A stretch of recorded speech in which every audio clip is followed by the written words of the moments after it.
Homework લાસ્ટમાં note down કરી લેજો. કાઇનેમેટિક્સ ઓફ સર્ક્યુલર મોશન એ આપણે સ્ટાર્ટ કરીએ પહેલા. કાલે હોમવર્કમાં HCV ના 2 ક્વેશ્ચન તમારા ડાઉટમાં હતા, એ આપણે પહેલા સ્ટાર્ટ કરીએ. હવે જો ક્વેશ્ચન પહેલા શું કહે છે, figure shows a small body of mass small M. Small M માસનું એક બોડી છે જે તમને અહીંયા શો કર્યું છે, is place over a large mass capital M whose surface is horizontal near the smaller mass and gradually curves to become vertical. એટલે અહીંયા હોરિઝોન્ટલ છે, પછી ધીમે ધીમે ધીમે ધીમે કરતા આવી રીતના વર્ટિકલ બની જાય છે. The smaller mass is pushed on the larger one at a speed v. એટલે આને આપણે પુશ કરવામાં આવે, દેખાડ્યું છે, v સ્પીડ થી આપ્યું છે. And the system is left to itself. Assume that all the surfaces are frictionless. કે ફ્રિક્શન ને આપણે ધ્યાનમાં લેવાનું નથી. A, find the speed of the larger block. એટલે પહેલા મારે લાર્જર બ્લોકની સ્પીડ ફાઇન્ડ કરવાની છે. When the smaller block is sliding on the vertical part. જ્યારે આ સ્મોલર બ્લોક છે ને, સ્મોલ એમ માસનો બ્લોક, એ વર્ટિકલ સાઈડ છે એના ઉપર સ્લાઇડ કરતો હોય, એને કીધું છે વર્ટિકલ પાર્ટ ઉપર જ્યારે સ્લાઇડ કરતો હોય ત્યારે મારે આ બિગર બ્લોક જે છે કેપિટલ એમ માસના બ્લોક એની સ્પીડ ફાઇન્ડ કરવાની છે. સ્પીડ આ રહી. પછી બીજું શું કહે છે, B, find the speed of the smaller mass. એટલે સ્મોલ એમ માસની સ્પીડ ફાઇન્ડ કરવાની છે when it breaks off the larger mass at height H. H height, અહીંથી આમ જતા જતા જતા જતા જતા જતા આ એચ હાઇટે પહોંચે છે ને, તો એ એચ હાઇટે પહોંચે છે પછી આ કેપિટલ એમ માસના બ્લોક સાથે કોન્ટેક્ટ લૂઝ કરી નાખે છે. એમ કે છે, જો બ્રેક્સ ઓફ એટલે કોન્ટેક્ટ લૂઝ કરી નાખે છે, સીધો ઉપર વ્યો જાય છે. તો ત્યારે મારે એની સ્પીડ ફાઇન્ડ કરવાની છે. C, find the maximum height from the ground that the smaller mass ascend. કેટલો મેક્સિમમ હાઇટ સુધી જાય છે. હવે પહેલા આપણે ક્વેશ્ચન સોલ્વ કરીએ, નહીં તો તમને ભૂલાઈ જશે. ડી પછી રીડ કરશું. જો આનું સોલ્યુશન આપણે સ્ટાર્ટ કરીએ કે પહેલા છોકરાઓ તમારી પાસે આવી રીતનો એક કેપિટલ એમ માસનો બ્લોક છે.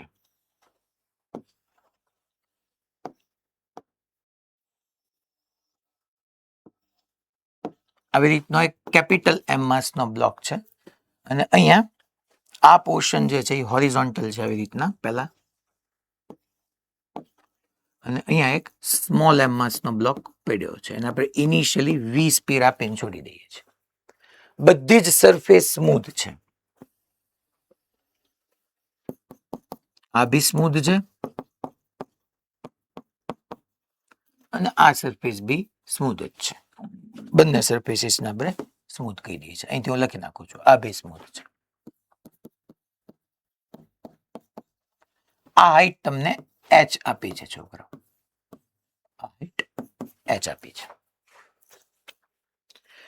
ચાલો પહેલા તમને એને પૂછી છે સ્પીડ. કોની સ્પીડ? કેપિટલ એમ માસના બ્લોકની સ્પીડ. ક્યારે? કે જ્યારે સ્મોલ એમ માસનો બ્લોક આ વર્ટિકલ પાર્ટ પર સ્લાઇડ કરતો હોય ત્યારે. જો એને કીધેલું જ છે કે find the speed of the larger block van the smaller block is sliding on the vertical part. હવે તમને ખબર જ છે છોકરાઓ, અહીંયા વર્ટિકલ પાર્ટ પર આવી રીતના સ્મોલ એમ માસનો બ્લોક તમારો આવતો હશે ત્યારે શું થતું હશે, તો કે ભાઈ એક નોર્મલ ફોર્સ આવતું હોય.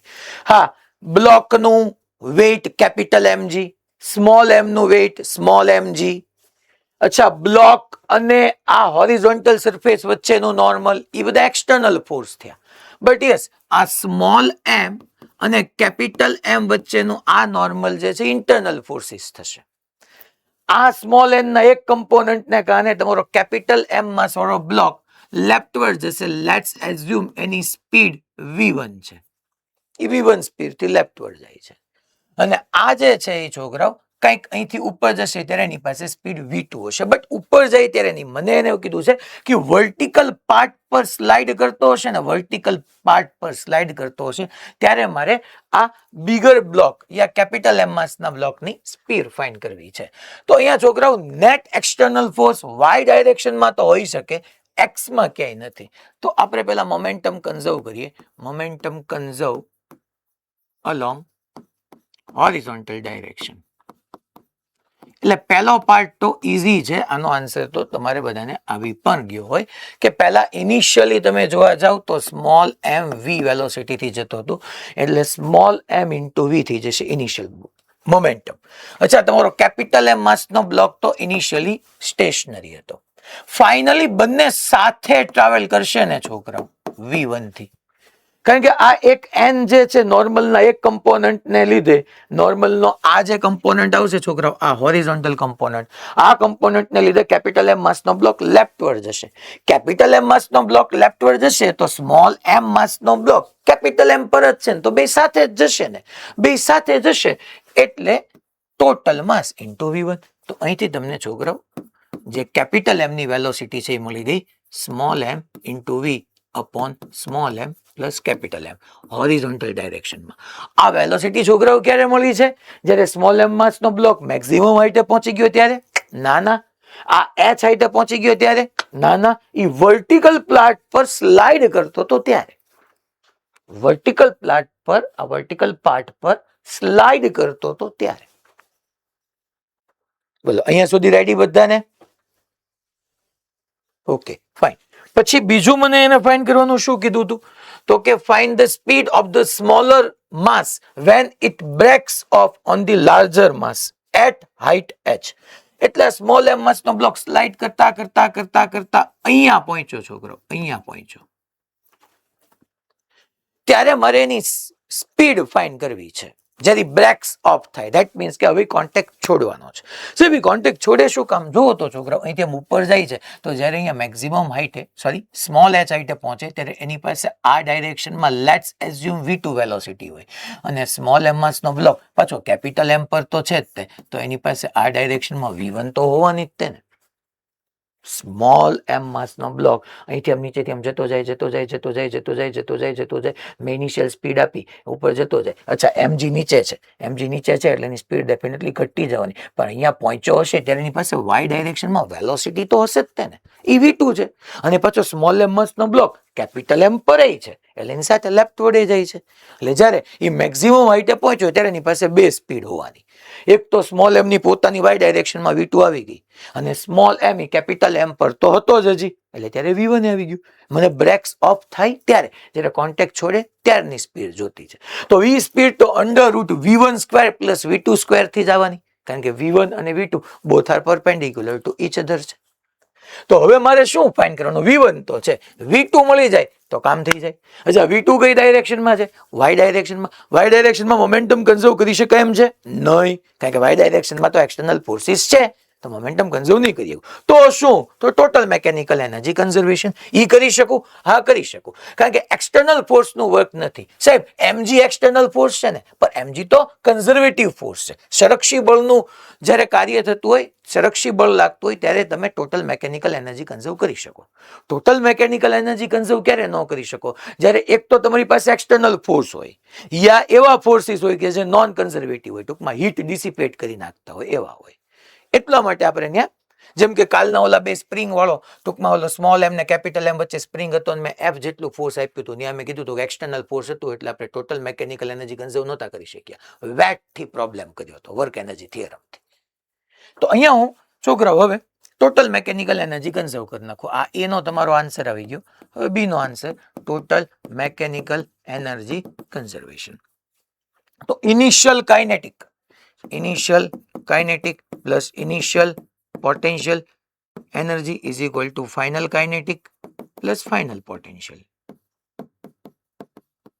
ચલો, ઇનિશિયલ કાઇનેટિક કેટલી છે? તો કે હા ભાઈ 1/2 small M into V square એની પાસે છે. ઇનિશિયલ પોટેન્શિયલ તો કે અહીંયા ગ્રાઉન્ડ લઈ લો તો 0 હાઈટ પર છે, એટલે ઇનિશિયલ પોટેન્શિયલ એનર્જી 0. સાહેબ આ થોડોક આમ છે ને પાર્ટ, એને હું નેગ્લેક્ટ કરું છું. જો હોરિઝોન્ટલ ઉપર થોડીક હાઈટ પર છે, ફાઇન, આપણે નેગ્લેક્ટ કરીએ છીએ, એટલે ઇનિશિયલ પોટેન્શિયલ એનર્જી 0. અચ્છા, ફાઇનલ કાઇનેટિક એનર્જી તો કે ફાઇનલી શરૂઆતમાં એક પાસે હતું, પછી તો બે ટ્રાવેલ કરવા માંડશે ને, તો કેપિટલ એમ માસના બ્લોક પાસે હશે, ધેટ ઇઝ કેપિટલ એમ માસના બ્લોક પાસે હશે, that is half capital M into V1 square, અને પ્લસ આ તો કેપિટલ એમ ની પતિ, પ્લસ હાફ સ્મોલ એમ. અચ્છા, સ્મોલ એમ માસના બ્લોક પાસે તો બે છે ને, V1 છે ને V2 છે.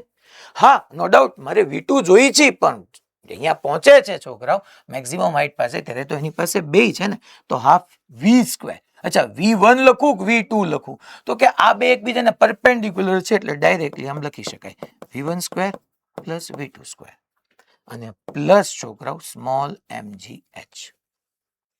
કારણ કે h હાઈટ પર ગયો ત્યારે છોકરાઓ mgh જેટલી ફાઇનલ પોટેન્શિયલ એનર્જી એની પાસે આવી ગઈ.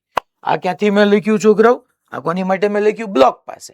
બ્લોક પાસે બે સ્પીડ છે, એક નેગેટિવ એક્સ માં V1 છે, પોઝિટિવ y માં V2 છે, તો મારે under route a square plus b square plus 2ab cos θ પરથી લખવાનું આવે. એવી રીતના મેં લખ્યું. હવે તો કે એક કામ કરું, 2 ને પેલા અહીંથી કેન્સલ કરીને અહીંયા લખી શકું, એટલે એ તો કામ પતી ગયું. મારે શું જોતું છે? V2 જોતું છે, V2. તો ચલો છોકરાઓ, અહીંયા હું લખું છું small m into V square is equal two capital M V1 square. અચ્છા, V1 ની વેલ્યુ પુટ કરું, પણ V1 ની વેલ્યુ પુટ કરવા માટે જરાક જોજો મારા વાલા, તમે શાંતિથી સમજજો. હું આ ટર્મ અને આ m ને અંદર મલ્ટીપ્લાય કરાવી નાખું તો સ્મોલ mv સ્ક્વેર ને કેપિટલ M V1 સ્ક્વેર જે છે એમાંથી V1 સ્ક્વેર ને કોમન લઈ લઉં તો small m plus capital M into V1 square લખાય અને plus small m into V2 square plus 2 times of mgh. ચલો V1 સ્ક્વેર ની વેલ્યુ પુટ કરીએ એક જગ્યાએ, V2 હવે મને મળતું દેખાય છે. ચલો small m into V square is equal two capital M plus small m V1 square છે. ચલો તો છોકરો V1 સ્ક્વેર કરો તો small m square V square upon small m plus capital M hall square plus small m V2 square plus 2 small m gh. મને એવું લાગે પેલા તો એકવાર small m small m small m small m ગયા, small m plus capital M ને small m plus capital M ગયું. ચાલો આપણે સિમ્પ્લિફાય કરીએ. હવે મારે V2 જોઈ છે છોકરા. એક કામ કરું, V1 સ્ક્વેર આખું V1 સ્ક્વેર વાળું ટર્મ લેફ્ટ સાઈડ લઈ લઉં તો V સ્ક્વેર તમારું કોમન આવી જશે, તો 1 માઇનસ 1 આખાને આ સાઈડ લઈ ગયું છું, એક m બચ્યું છે સ્મોલ m. અચ્છા, V સ્ક્વેર તો કોમન આવી ગયો છે, એક m જ બચ્યું છે upon small m plus capital M છે. યસ, V સ્ક્વેર કોમન, એક m બચ્યો. પછી અહીંયા પ્લસ શું રહ્યું? અચ્છા, પ્લસ 2 mgh આ સાઈડ આવે તો minus 2 mgh is equal two V2 square. હું આવું લખી શકું? આ લખી શકાય, કઈ રહી નથી ગયું ને? નહીં. ઓકે સર એમ નો આવે, ખાલી 2gh આવશે. યસ, ઓકે, એમ નહીં આવે તો અહીંયા 2gh. V2 મારે ગોતું છે. હવે આને સિમ્પ્લિફાય કરો તો V2 સ્ક્વેર જ હું આમનામ એવું હોય તો રહેવા દઉં. V2 square is equal two અહીંયા છોકરાઓ સ્મોલ m કેન્સલ થઈ જશે, capital M upon small m plus capital M into V square minus 2gh. આ V2 સ્ક્વેર એટલે V2 આવી ગયું સ્ક્વેર.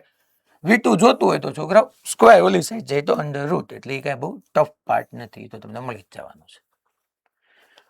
અચ્છા, આ શું તમારો ફાઇનલ આન્સર થયો? ના ના, speed when block break off કીધું છે તો ત્યારે તો V1 છે ને V2 છે, તો મારો આન્સર આમ આપવો પડશે ને. હવે છોકરાઓ જે મને એને પૂછ્યું છે બી પાર્ટમાં, speed of the smaller mass when it breaks off larger mass. તો સ્પીડ ઓફ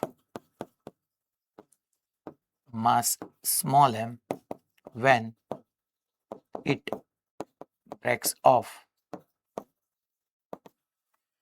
તો છોકરા હું પાછળ લખી નાખું છું જે અહીંયા શું થવાનું છે, તો કે જે અહીંયા થવાનું છે, ચાલો અહીંયા લખી જ નાખીએ, નો પ્રોબ્લેમ.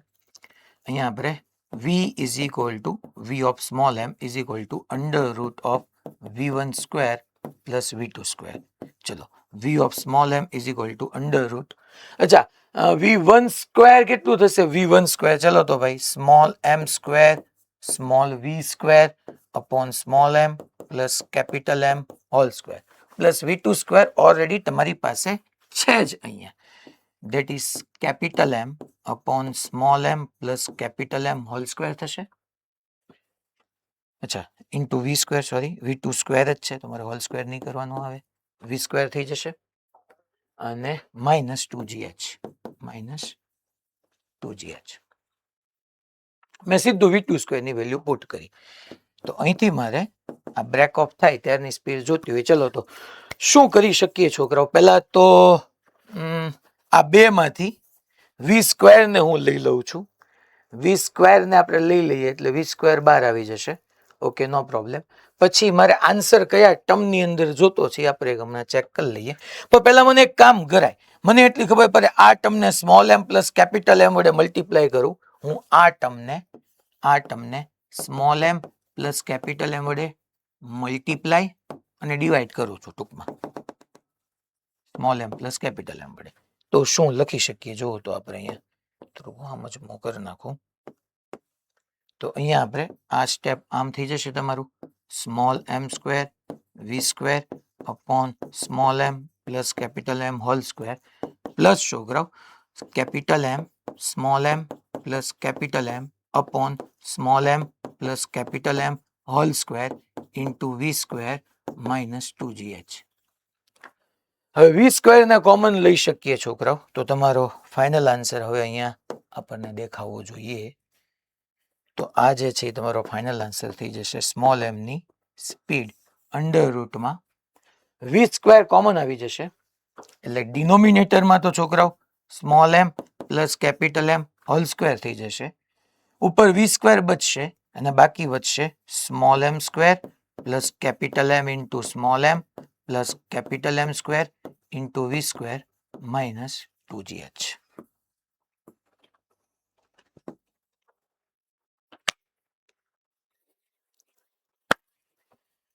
આ જે છે તમારો આન્સર થઈ ગયો. પહેલો તો આવી ગયો તો છે capital M square plus capital M small M square upon whole square into V square minus 2gh ની 1/2.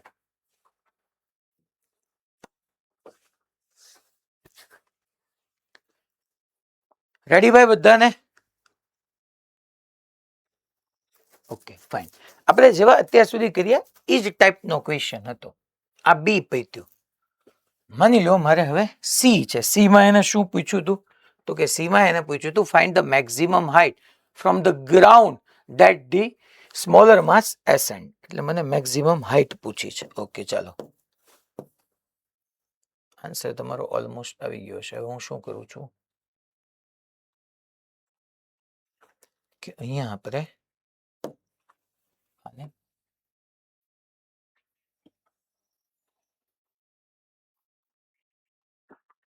पाछल ले लिए, इसको करते हैं कॉपी और नेक्स्ट में यहाँ पे कर डालते हैं पेस्ट.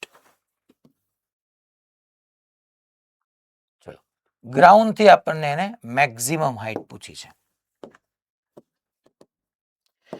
तो ग्राउंड थी ऑलरेडी एच हाइट पर तो है ज અને અહીંયા ગયા પછી જો બ્રેક્સ ઓફ થશે એટલે v1 નહીં રહે, પછી એની પાસે ખાલી કઈ હશે તો કે v2 જ હશે. તો છોકરાઓ C part maximum height from ground મારે લખવું હોય that is capital H max is equal to small h plus v2 square by 2g. v square by 2g યાદ કરો તમે, y ડાયરેક્શનમાં તો પછી જ થવાનું છે ને, કારણ કે y ડાયરેક્શનમાં g થી રિટાર્ટ થતું હોય તો v square by 2g. હે સાહેબ પછી તમે v2 કેમ લખ્યું, પછી તમે કેમ v1 square plus v2 square? અરે એક વખત બ્રેક્સ ઓફ થઈ ગયો પછી v1 ક્યાં રહેવાનું છે? હલો, મેં હું કીધું ખબર પડી? અહીંથી મારે y ડાયરેક્શનમાં જોતું છે. પાછું જોજો ઘણા એમ સમજશે કે શીખ પછી ઉપર જ જશે. x ડાયરેક્શનમાં અહીંયા હશે ને ત્યારે આ v1 તો એની પાસે હશે જ તે ફિક્સ, બટ મારે y ડાયરેક્શનમાં કેટલું ઉપર જાય છે તો કહેવાનો મારો મિનિંગ એ છે કે y ડાયરેક્શન માટે v1 રિસ્પોન્સિબલ નથી, y ડાયરેક્શન માટે તો v2 જ રિસ્પોન્સિબલ છે. હા, v2 નહીં હોય, ઘટી ગયું હશે, v2 ડેશ થઈ ગયું હશે, ઘટીને કંઈક અલગ થઈ ગયું છે. તો y ડાયરેક્શન માટે તો મારે v2 જ લેવાનું છે. તો ચલો ભાઈ વેલ્યુ આપણે પુટ કરીએ, આ સ્મોલ h પ્લસ આ 2g ધેટ્સ ઇટ. ઓકે, અને v2 સ્ક્વેર આ રહ્યું મૂકી દો, capital m upon small m plus capital m upon small m plus capital m into v square minus 2gh minus 2gh. આ 2g ને સામે multiply કરી દઈએ એટલે જો તમારી મેક્સિમમ હાઇટમાં થોડીક શાંતિ થઈ જશે. કે અહીંયા 2gh તો કેન્સલ થઈ ગયા એટલે 2gh આવી જશે plus capital M upon small m plus capital M into v square minus 2gh upon 2g આમ રહેશે છોકરાઓ. આ 2gh કટ થઈ ગયા તો h મેક્સ જે છે એ તમારી પાસે આવી ગયું capital M v square upon 2g small m plus capital M.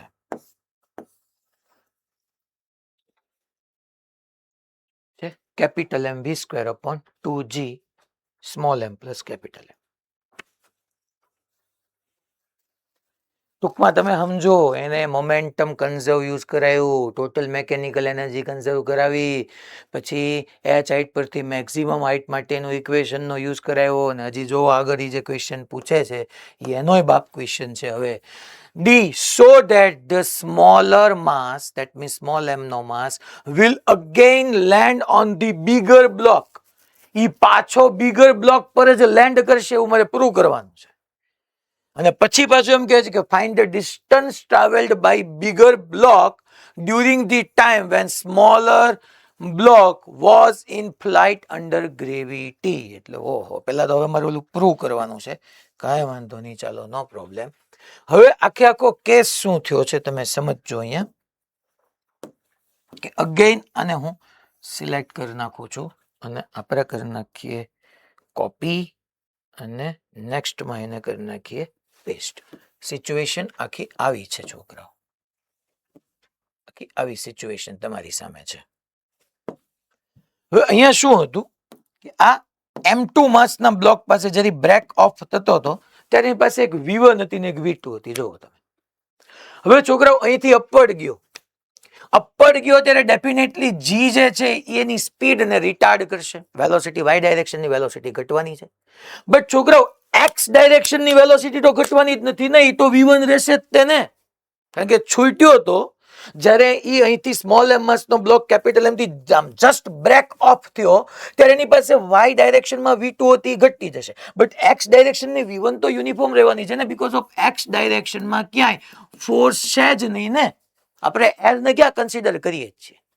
That means કે આ પોઈન્ટ પરથી શું થઈ ગયું તો કે x માં કોન્સ્ટન્ટ વેલોસિટી અને y માં પહેલા વેલોસિટી ઘટશે અને પછી વેલોસિટી વધશે. અહીંથી નેટ વેલોસિટી આમ આવશે એટલે અહીંથી આમ પ્રોજેક્ટાઇલ મોશન કરશે અને પ્રોજેક્ટાઇલ મોશન કરીને જેવો આ માની લો એનો પાથ છે, આ પાથ ઉપર પ્રોજેક્ટાઇલ મોશન કરતા કરતા અહીંયા આવ્યો ત્યારે ઓલરેડી ઓલો ત્યાં ઊભો જશે.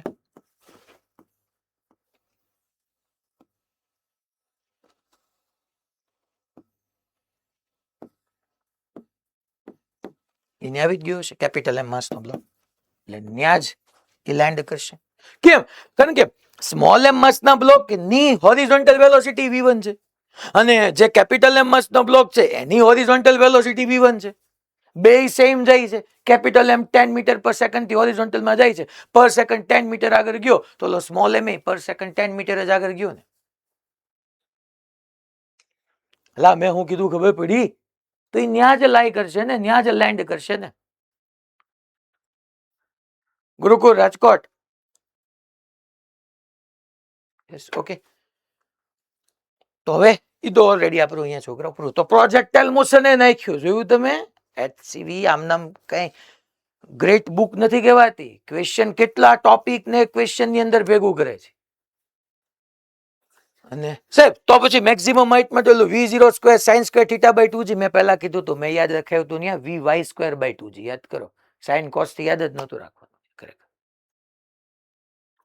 એટલે ઓલા બધા તમારાથી ફટાફટ થઈ જાય મોડ્યુલમાં એંગલ આપ્યા હોય, પણ અહીં આવો ત્યારે તમે સાઈન ગોતવા માંડો ઘણા. તો હવે ઈ પાર્ટ એ થઈ ગયો ને હવે આ લાસ્ટ પાર્ટ પછી છોકરાઓ નીતર શું થાય, આપણે આજે નવું ભણી જ નહીં ગયા, પણ હવે તમને આ આવડી જવું જોઈએ કે find the distance traveled by the bigger block during the time when the smaller block was in its flight under gravity.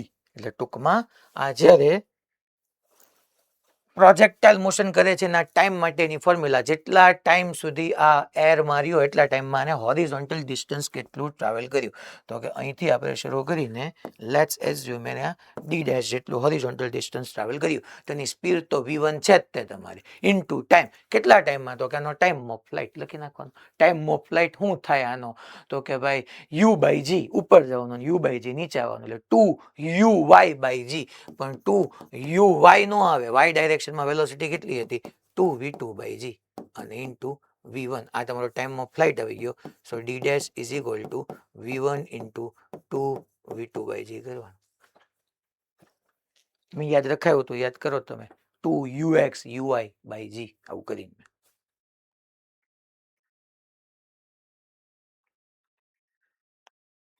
ભાઈ થશે ને હવે ક્વેશ્ચન? હેલો સર, હા પેલા આપણે હાઈટ ગોતવા નથી ત્યારે v1 નહોતું લીધું ને આમાં આપણે v1 લીધું એવું કેમ? શેમાં v1 લીધું બેટા? હાઈટ ગોતવા નથી ત્યારે આપણે હા. h પ્લસ v મેં સ્ક્વેર બાય આમાં 2g ક્યાં કર્યું. મેં બેટા આમાં ડિસ્ટન્સ માટે પછી ફોર્મ્યુલા શું થશે મને કહેતો? Distance is equal two speed into time નહીં થાય બેટા? મેં ટાઈમ માટે ક્યાં v2 લીધું છે? સોરી v1 લીધું છે. ટાઈમ માટે મેં v2 જ લીધું, y ડાયરેક્શનમાં છે. ઇન્ટુ સ્પીડ કરીશ ત્યારે ડિસ્પ્લેસમેન્ટ મને કે ડિસ્ટન્સ મળશે ને. સાહેબ ડી પ્રશ્ન ડી માં કહું.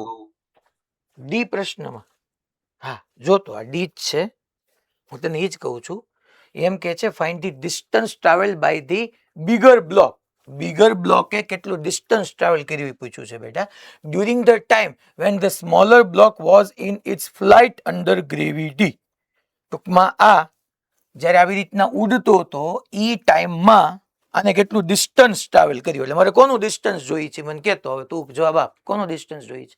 Small M. સ્મોલ એમ નું ક્યાં જોઈએ છે? તો પ્રશ્ન જ આ સોરી નથી. Capital M. Distance travel by the bigger block, capital M. અચ્છા કેપિટલ એમ કઈ ડાયરેક્શનમાં મોશનમાં છે જોતો બેટા? એક્સ માં છે, એક્સ માં છે, minus x. Okay minus x. અચ્છા એ કોન્સ્ટન્ટ વેલોસિટી થી ટ્રાવેલ કરે છે. હા v1. Velocity is equal two distance upon time. હા મેં ડિસ્ટન્સ ને સબ્જેક્ટ કર્યું તો વેલોસિટી કોની લેવાની આવે? બ્લોક ની જ આવે કે નહીં? હા પછી ટાઈમ માટે કોનો ટાઈમ લેવાનો? કયા ટાઈમ સુધીમાં ડિસ્ટન્સ પૂછ્યું છે મને કહેતો? કેટલા ટાઈમમાં ડિસ્ટન્સ ટ્રાવેલ કરવાનું પૂછ્યું છે? કે જ્યાં સુધીમાં ઓલો સ્મોલ એમ ઉપરનો હવામાં હોય. ટૂંકમાં હવામાં હોય ને પાછો એની સાથે કોન્ટેક્ટમાં આવી જાય તો આ ટાઈમ ઓફ ફ્લાઇટ થઈ ગયો કે નહીં એનો? હા તો ટાઈમ ઓફ ફ્લાઇટ માટે તો મેં જ ફોર્મ્યુલા વાપરી જ ને, 2v2 બાય g. કારણ કે ટાઈમ ઓફ ફ્લાઇટ y દિશામાં છે તો એની માટે તો v2 રિસ્પોન્સિબલ છે. એમાં મેં ક્યાં v1 લીધું જ છે? લા ખબર પડી? હા પાક્કું? હા ઓકે સારું બધાને આઈ હોપ. હા ભાઈ, હા બેન બોલો. V2 ના જગ્યાએ VM નહીં આવે? શું બેન? V2 ની જગ્યાએ VM ના આવે? t2 ની જગ્યાએ tm.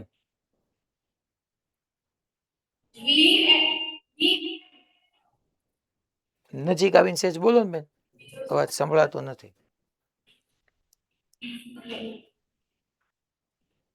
V2 ની જગ્યાએ તમે જે બીજા નંબરમાં ફાઇન્ડ કર્યો ને VM ઈ નહીં આવે, બ્લોકની કુલ વેલોસિટી નહીં આવે? નહીં બેન, એ જ મેં સમજાવ્યું ને. વાય ડાયરેક્શનના મોશન મને કહ્યું તો બેન ટાઈમ ઓફ ફ્લાઇટ આપણે કઈ ડાયરેક્શનમાંથી ફાઇન્ડ કરીએ છીએ? એક્સમાં કે વાયમાં? વાયમાં ફાઇન્ડ કરીએ છીએ. ટાઈમ ઓફ ફ્લાઇટ માટે આપણે કઈ ડાયરેક્શનનો યુઝ કરીએ છીએ? વાયનો. તો આ જે એમ માસનો બ્લોક છે એની પાસે વાય ડાયરેક્શનની સ્પીડ જ મારે લેવી પડે ને બેન. ટી ઇઝ ઇક્વલ ટુ, યાદ કરો આવી ફોર્મ્યુલા મેં કરાવી હતી, 2uy બાય g. યાદ કરો એવું લખાયું છે 2uy બાય g, એટલે વાય ડાયરેક્શનની વેલોસિટી અપોન g કરવા. ત્યાં તમે vm લ્યો છો, જે તમે આ લેવાનું મને કહો છો, હું જ્યાં સુધી સમજુ છું ત્યાં સુધી આ, બટ એ તો નેટ વેલોસિટી છે ને બેન. Net velocity time of flight માટે રિસ્પોન્સિબલ છે જ નહીં. જેમ કે મેક્સિમમ હાઇટ માટે આપણે શું કર્યું બેન? મેક્સિમમ હાઇટ માટે શું કર્યું? વાય ડાયરેક્શનની જ વેલોસિટી લીધી ને. ખાલી એટલું યાદ કરી લો, uy સ્ક્વેર બાય 2g હતું અને time of flight 2uy by g હતું. બેયમાં વાય ડાયરેક્શનની જ લેવાની. રેડી? મોડાસા બેન, clear? Okay fine. Rajkot Gurukul, okay done. તો હવે એટલું કામ તમને હોમવર્કમાં આપું છું. આપણો ઓલમોસ્ટ ઘણો બધો લેક્ચર એક પ્રોબ્લેમમાં આવી ગયો છે, પણ તમે શીખ્યા ઘણું બધું, કઈ વાંધો નહીં. પછી હવે આપણે ટેક્સ એક્સરસાઇઝ નંબર 60 લઈએ છોકરાઓ. શું કહે છે? ટૂંકમાં આપણે એક્સરસાઇઝ નંબર 60. આ સારો અને લેન્ધી ક્વેશ્ચન છે. જો a block of mass small m is placed on a triangular block of mass capital M. એટલે આવી રીતનો એક ટ્રાયએંગ્યુલર બ્લોક છે જેનું માસ કેપિટલ M છે અને એના ઉપર અહીંયા એક સ્મોલ m માસનો બ્લોક પડ્યો છે, which in turns is placed on a horizontal surface as shown in figure. A horizontal surface છે. Assuming frictionless surfaces, ટૂંકમાં બધી સરફેસ frictionless છે. આ સ્મોલ m જે ટ્રાયંગ્યુલર વેજ પર ટ્રાવેલ કરવાનો છે કે ટ્રાયંગ્યુલર બ્લોક પર ટ્રાવેલ કરવાનો છે, એ બી સ્મૂથ છે, આ બી સ્મૂથ છે. Find the velocity of the triangular block. મારે ટ્રાયંગ્યુલર બ્લોક એટલે કેપિટલ M ની વેલોસિટી ફાઇન્ડ કરવાની છે when the smaller block reaches the bottom end. જ્યારે આ ટૂંકમાં ટ્રાવેલ કરતા કરતા કરતા કરતા કરતા કરતા અહીંયા પહોંચે ને બોટમ એન્ડ પાસે, ત્યારે મને એને ફાઇન્ડ કરવાની કીધી છે શું? Velocity of the triangular block. Capital M ની વેલોસિટી ફાઇન્ડ કરવાની કીધી છે. હવે અહીંયા ખાસ ધ્યાન રાખવાનું છે બધાએ. પ્રશ્ન શું તમારી સામે આવી શકે એમ છે. આની પહેલાનો ક્વેશ્ચન ને આ ક્વેશ્ચન, એટલા માટે પહેલા મેં 61 લીધો. ના જો હવે આપણે અહીંયા ક્યાંક વચ્ચે આવી રીતની સિચ્યુએશનનો વિચાર કરી નાખીએ છોકરાઓ. Small m. હવે આ સ્મોલ m નો બ્લોક છે તો હું એઝ્યુમ કરું છું, અચ્છા એક આ એંગલ એને પાછો વધારાનો આલ્ફા બી આપ્યો છે. આ સ્મોલ m માસના બ્લોક પાસે આ ડાયરેક્શનમાં લેટ્સ એઝ્યુમ વેલોસિટી v2 છે અને સ્મોલ m માસનો બ્લોક કેપિટલ M ના નોર્મલ ફોર્સથી ધકેલે એટલે આ ડાયરેક્શનમાં એની પાસે v1 આવી ગઈ છે. હવે તમને સમજાઈ જવું જોઈએ કે સ્મોલ m અને કેપિટલ M વચ્ચેનો નોર્મલ ફોર્સ એ કેપિટલ M ને લેફ્ટવર્ડ v1 વેલોસિટી પ્રોવાઈડ કરશે. ઓકે, તો v1 વેલોસિટી એની પાસે આવી ગઈ. અહીંયા જે નોર્મલ લાગે એનો એક કમ્પોનન્ટ આ નોર્મલ અને એનો આ કમ્પોનન્ટ, માની લો આ n છે તો એનો જે કમ્પોનન્ટ આવે એનથી ટ્રાવેલ કરે છે. હવે v2 જે છે એની પાસે તે બે વેલોસિટી છે. v2 પાસે તે x માં માની લો આ આલ્ફા થાય તો આ આલ્ફા જ થાય, તો આ v2 cos આલ્ફા અને y માટે છોકરાઓ આ v2 sin આલ્ફા. એટલે y માં તો ઓલરેડી એની પાસે વેલોસિટી છે, x માં બી ઓલરેડી એની પાસે વેલોસિટી છે. હવે છોકરાઓ સ્મોલ m માસનો બ્લોક પાછો કેપિટલ M પર છે ને, તો સ્મોલ m માસ પર v2 વેલોસિટી થઈ, સાચી વાત છે, બટ આ v2 સ્મોલ m પાસેની velocity v2 with respect to capital M છે ને, કેપિટલ M ની સાપેક્ષમાં સ્મોલ m પાસે v2 છે. ગ્રાઉન્ડ પરથી જો, જમીન પરથી જો તો સ્મોલ m આમ v2 થી જાય છે ને આમ v1 થી જાય છે, તો સ્મોલ m પાસે બે વેલોસિટી છે, v2 છે ને v1 છે. ગ્રાઉન્ડ પરથી જોતા સ્મોલ m પાસે આમ v2 છે, સ્મોલ m પાસે આમ v1 છે, કારણ કે સ્મોલ m માસનો બ્લોક તમારા કેપિટલ M માસના બ્લોક પર છે. ભાઈ બોલો, આટલું ખબર પડી પેલા બધાને? પાક્કું? તો આપણે momentum conservation generally ground frame થી કરીએ છીએ. તો momentum conservation in horizontal direction from ground reference frame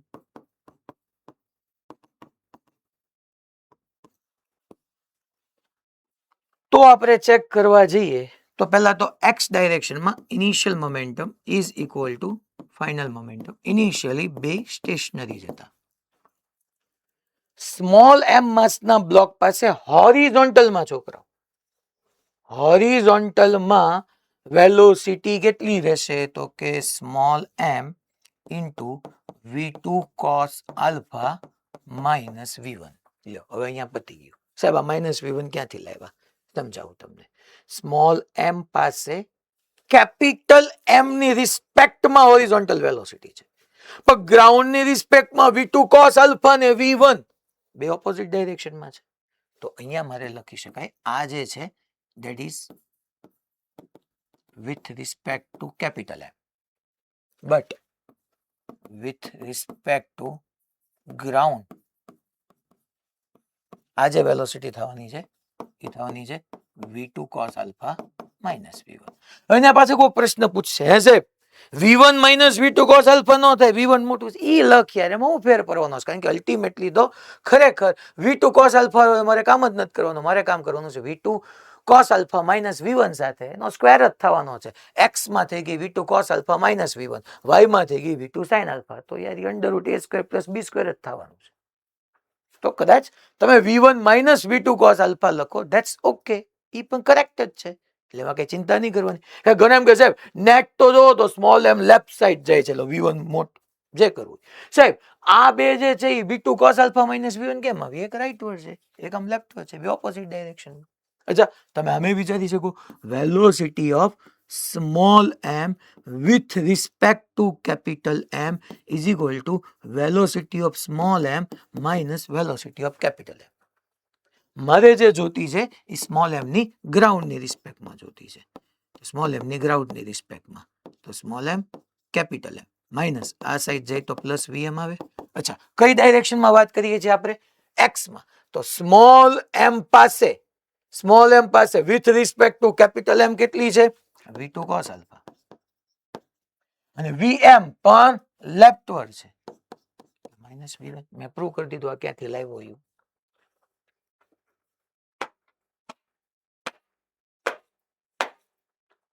લા ભાઈ ખબર પડી? પાક્કું? Okay fine. અને પછી પ્લસ પણ ખરેખર આ સાઈડ જાય છે, તો minus capital m v1, minus capital m v1. સાહેબ શું ગોતવાનું, શું કીધું છે? ટ્રાયએંગ્યુલર બ્લોકની વેલોસિટી છે, velocity of ટ્રાયએંગ્યુલર block velocity.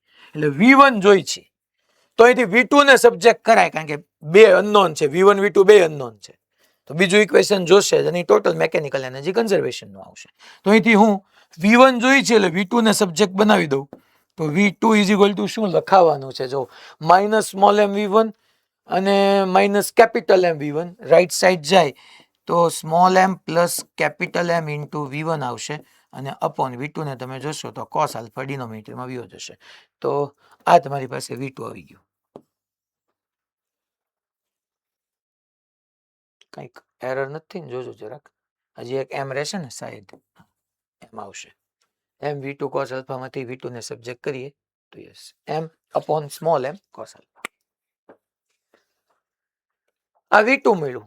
v2 નું શું કરશો? હવે ટોટલ મેકેનિકલ એનર્જી કન્ઝર્વ કર બકા, બીજું તો શું કર? ટોટલ મેકેનિકલ એનર્જી કન્ઝર્વ કર, કે નેટ એક્સટર્નલ ફોર્સ ક્યાંય આપણી પાસે અહીંયા x માં નથી. તો ટોટલ મિકેનિકલ એનર્જી કન્ઝર્વેશનમાં પહેલા ઇનિશિયલ કાઇનેટિક 0 લખી નાખું, initial kinetic plus initial potential is equal to final kinetic plus final potential. અચ્છા ઇનિશિયલ કાઇનેટિક 0, ઇનિશિયલ પોટેન્શિયલ છે યસ ઓલરેડી h હાઈટ પર છે, તો plus m g h, m g h. Final kinetic, final potential તો 0 થઈ જવાની છે. Final કાઇનેટિકમાં હા half capital M v1 square આવશે, આ તો 0 થઈ ગયું. કેપિટલ M પાસે v1 સ્ક્વેર આવશે. સ્મોલ m પાસે તો છોકરાઓ બે હશે ને, x માં હશે ને y માં હશે. x માં નેટ કેટલી હશે? તો મારે એની માટે તો ખાસ શાંતિથી લખવું પડશે, half small m into x માં જે એની પાસે હશે that is v2 cos alpha minus v1 hall square plus v2 sin alpha whole square. અમે સ્મોલ m ની લખી નાખી. હવે તમારે શું જોતું છે? v1 જોતું છે, v2 ની વેલ્યુ અહીંથી અહીંયા પુટ કરી દેવાની છે.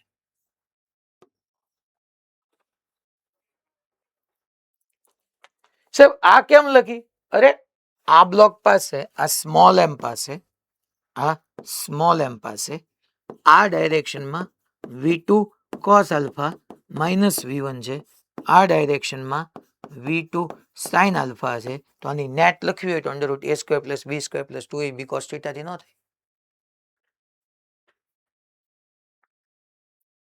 લા ખબર પડી ને ભાઈ, ભુજ. ઓકે, બાકી બધી જગ્યાએ ઓકે, ડન. સારું, હવે અહીંથી એક તમને ટેલી કરવા માટે હોમવર્ક આપું છું.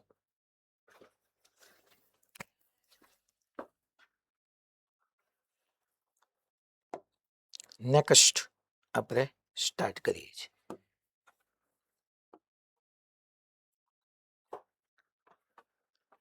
चलो आगे बढ़ते हैं. यस, रोटेशनल काइनेमेटिक्स में पहला આપણે ટોપિક નું હેડિંગ આપી દઈએ, કાઇનેમેટિક્સ ઓફ સર્ક્યુલર મોશન. એની અંદર પહેલા આપણે સ્ટાર્ટ કરીએ છીએ સર્ક્યુલર મોશન. જો આજનો આ લેક્ચર એકદમ બેઝિક છે. Angular displacement, angular position, angular velocity, angular acceleration, બધું કઈ રીતના ફાઇન થાય, એની ડાયરેક્શન કઈ રીતના મળે, આ બધું ખાસ શાંતિથી સમજવાનું છે. એકદમ ફંડામેન્ટલ છે. જેમ કે મોમેન્ટમ કન્ઝર્વ ભરાયું હતું ત્યારે એક્સ ને વાય ને સેપરેટ કરીને કીધું હતું, તો તમે સમજી શકો. સર્ક્યુલર મોશન પહેલા તો હું આવી રીતનું એક સર્કલ ડ્રો કરું છું. જો તમે આવી રીતનું એક 2D પ્લેન છે, દ્વિપરિમાણાત્મક સમતલ. 2D માં આવું એક આપણે મેં સર્કલ ડ્રો કર્યું.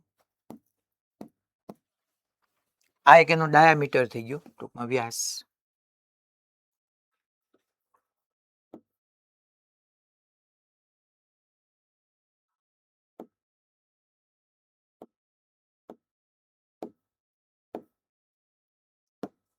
આ એક ડાયામીટર થઈ ગયો, આ બીજો ડાયામીટર થઈ ગયો. અહીંયા કોઈ પી પાર્ટિકલ છે, ટૂંકમાં પાર્ટિકલ પી. આ તમારું જે સર્કલ છે એનું સેન્ટર છે. સેન્ટર થી પી સુધીનું સેપરેશન કેપિટલ આર છે. તો પહેલો પોઈન્ટ હું અહીંયા લખું છું, સમજો તમે આની અંદરની વાત. પહેલા હું તમને સમજાવી દઉં કે આ પાર્ટિકલ છે ને, પી પાર્ટિકલ, એ એવી રીતના મૂવ કરવો જોઈએ પ્લેનની અંદર. પહેલા તો સમતલમાં જ મૂવ કરવો જોઈએ, અને એવા સમતલમાં એ મૂવ કરતો હોય કે જેમાં આ સેન્ટર સી અને પી વચ્ચેનું સેપરેશન ઓલવેઝ કોન્સ્ટન્ટ રહેવું જોઈએ. પી અને સી વચ્ચેનું સેપરેશન, બે વચ્ચેનું અંતર હંમેશા કોન્સ્ટન્ટ રહેવું જોઈએ, અચળ રહેવું જોઈએ. તો એવા મોશનને આપણે સર્ક્યુલર મોશન કહેવાના છે, વર્તુળાકાર ગતિ. ટૂંકમાં કણ જે વર્તુળ પર ગતિ કરતો હોય, પહેલા તો એ વર્તુળ પ્લેનમાં હોવું જોઈએ. ટૂંકમાં 2D માં વર્તુળ લાઈ કરવું જોઈએ. સ્ફિયર નો હાલે. કોક તમે વર્તુળ તો 2D માં જોઈ ને, પણ સર્ક્યુલર મોશનમાં ઘણા સ્ફિયર એ સમજી રહે, તો સ્ફિયર પાછો 2D માં લાઈ ન કરતો હોય. તો પહેલા સર્ક્યુલર મોશન માટે સર્કલ 2D માં લાઈ કરતું હોવું જોઈએ, એટલે કે પાર્ટિકલ 2D માં મૂવ કરતો હોવો જોઈએ. અને પાર્ટિકલ જે પોઈન્ટને અબાઉટ મૂવ કરે છે, જેમ કે સેન્ટર સી, ઈ પોઈન્ટ એટલે કે સેન્ટર સી અને એ પાર્ટિકલ વચ્ચેનું ડિસ્ટન્સ હંમેશા અચળ રહેવું જોઈએ, કોન્સ્ટન્ટ રહેવું જોઈએ. તો એવા મોશનને આપણે સર્ક્યુલર મોશન કહીએ છીએ. હું લખું છું, if particle P moving, if particle P is moving in a plane in such a way that separation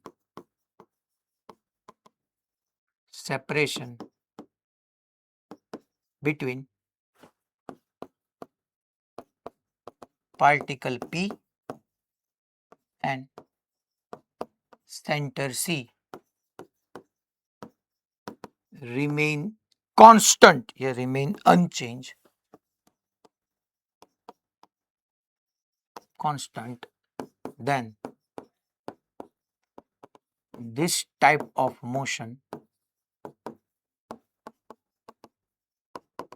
is known as circular motion.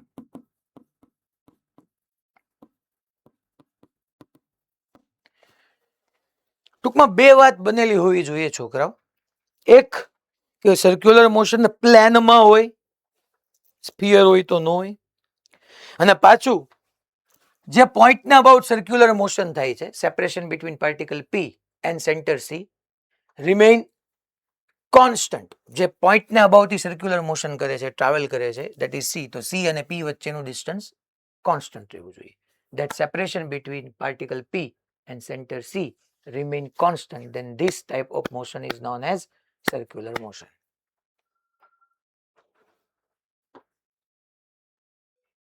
Second point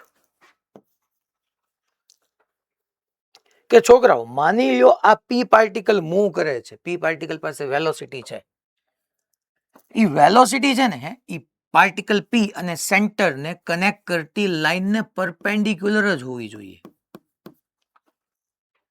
જો પી પાર્ટિકલ પાસે વી સેપરેશન હશે, વી સેપ અને વી એપ્રોચ આવી બે વેલોસિટી આવે. તમે અહીંયા આપણે આગળનું ચેપ્ટર નથી ભણ્યા ને એટલે મારે રિવાઇઝ કરાવવું પડશે. માની લો આ પાર્ટિકલ પાસે આમ વેલોસિટી હોત તો બંને વચ્ચેનું ડિસ્ટન્સ ચેન્જ થઈ જાય. મેં એવું કીધું કે બંને વચ્ચેનું સેપરેશન કેવું રહેવું જોઈએ? કોન્સ્ટન્ટ. આ પાર્ટિકલ આનાથી દૂર જતો હોય ને તો આને વેલોસિટી ઓફ સેપરેશન દૂર જાય છે, વી સેપ. એટલે પાર્ટિકલ પાસે બંને જે પોઈન્ટ છે સેન્ટર સી અને પાર્ટિકલ પી એ બંનેને કનેક્ટ કરતી લાઈનને અલોંગ વેલોસિટી ન હોવી જોઈએ. આ પાર્ટિકલ આમ ટ્રાવેલ કરીને ન જવો જોઈએ, that is velocity of approach. એમ ન જવો જોઈએ, કારણ કે જો આમ હોય તો એ બે વચ્ચેનું ડિસ્ટન્સ કોન્સ્ટન્ટ ન રહે. એટલે પાર્ટિકલ પાસે સર્ક્યુલર મોશન કરતા પાર્ટિકલ પાસે વેલોસિટી કમ્પલસરી સેન્ટર, ટૂંકમાં સેન્ટર સી અને પી ને કનેક્ટ કરતી લાઈનને પરપેન્ડિક્યુલર જ હોય. ધેટ મીન્સ એ પોઈન્ટ લખું છું, with respect to C particle P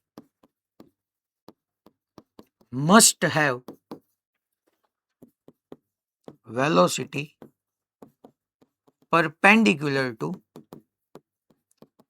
line joining C and P.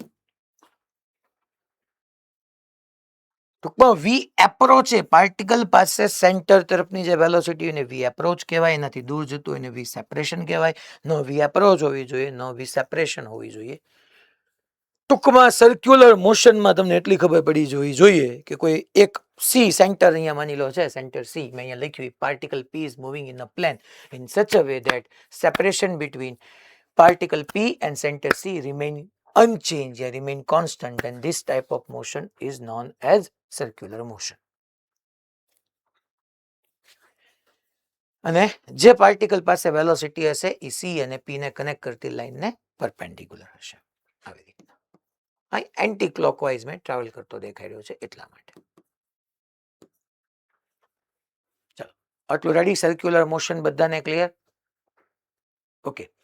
હવે મેં કીધું એમ કે આપણે kinematics of circular motion, dynamics already તમે સમજી ગયા છો. આપણે જે સર્ક્યુલર મોશનમાં ઓલી મેક્સિમમ સ્પીડ નો ભેના, મહત્તમ સલામત ઝડપ, મેક્સિમમ સેફ સ્પીડ, એ બધું સર્ક્યુલર મોશનનું ડાયનેમિક્સ કહેવાય. એક ફ્લેટ રોડ પર, પછી બેંક્ડ રોડ પર, એમાં આપણે અલગ અલગ કેસીસ બધા ભણ્યા, એ ડાયનેમિક્સ કહેવાય.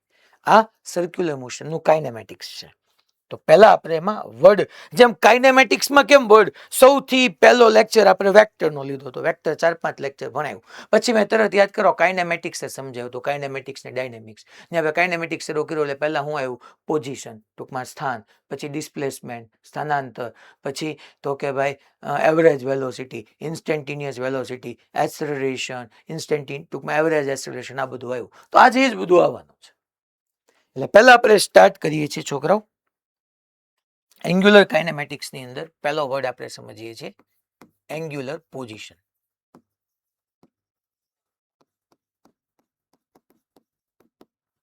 એંગ્યુલર એટલે કોણીય, કોણીય સ્થાન. ત્યાં પોઝિશન એટલે સ્થાન આવ્યું બધું, અહીંયા કોણીય સ્થાન આવશે છોકરા.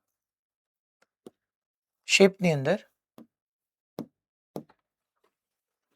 માની લો સર્ક્યુલર મોશન તો આપણે અહીંયા બનેલું જ છે, એને અકોર્ડિંગ આપણે એક્સ એક્સિસ ને વાય એક્સિસ ડ્રો કરી નાખીએ. યા ડાયામીટર તમે કહી દો આને, એક ડાયામીટર, બીજો ડાયામીટર.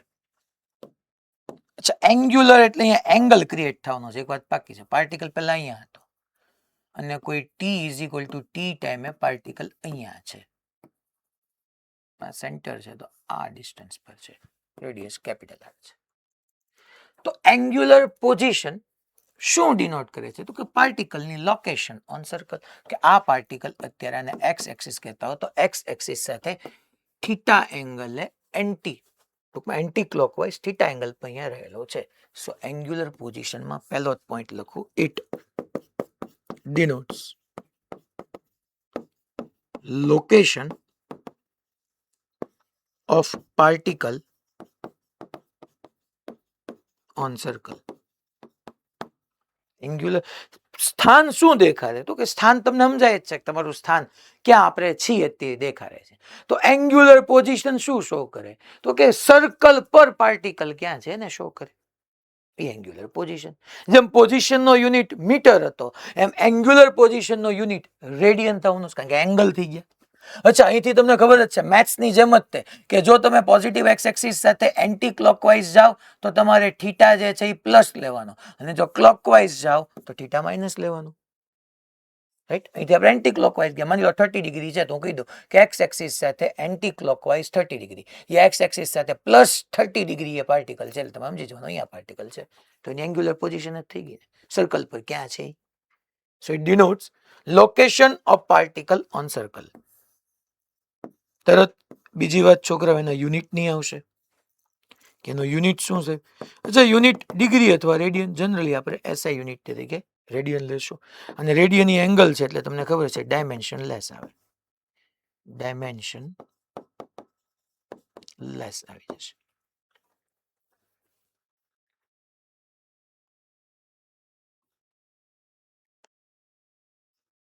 બોલો, રેડી? એંગ્યુલર પોઝિશન બધાને ક્લિયર? ટૂંકમાં સર્કલ પર એ પાર્ટિકલની લોકેશન શું છે એ શો કરે, અને એંગ્યુલર પોઝિશનને જનરલી આપણે થીટાથી ડિનોટ કરવાના છીએ છોકરાઓ. ત્યારબાદ સેકન્ડ ટર્મ સમજીએ, જેમ આપણે ત્યાં સ્થાન સમજ્યું હતું, પછી આપણે એનું સ્થાનાંતર. તો સ્થાનાંતર ત્યાં રેખીય બોલવાની જરૂર નહોતી, લિનિયર ડિસ્પ્લેસમેન્ટ એવું નહોતું બોલતા, ડિસ્પ્લેસમેન્ટ બોલતા હતા. અહીંયા બોલવું પડશે એંગ્યુલર ડિસ્પ્લેસમેન્ટ.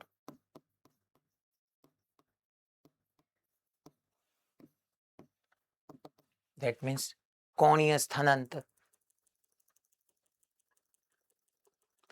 તો એ સ્થાનાંતર એટલે શું? સ્થાનમાં થતો ફેરફાર, change in position, that is known as displacement. તો એંગ્યુલર ડિસ્પ્લેસમેન્ટ એનો મિનિંગ શું થશે?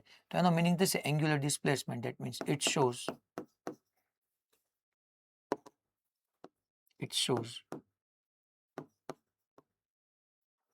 change in angular position. It shows change in angular position. Again, માની લો આવી રીતના કોઈ આમ સર્કલ મેં ડ્રો કર્યું, આપણે એક ડાયામીટર,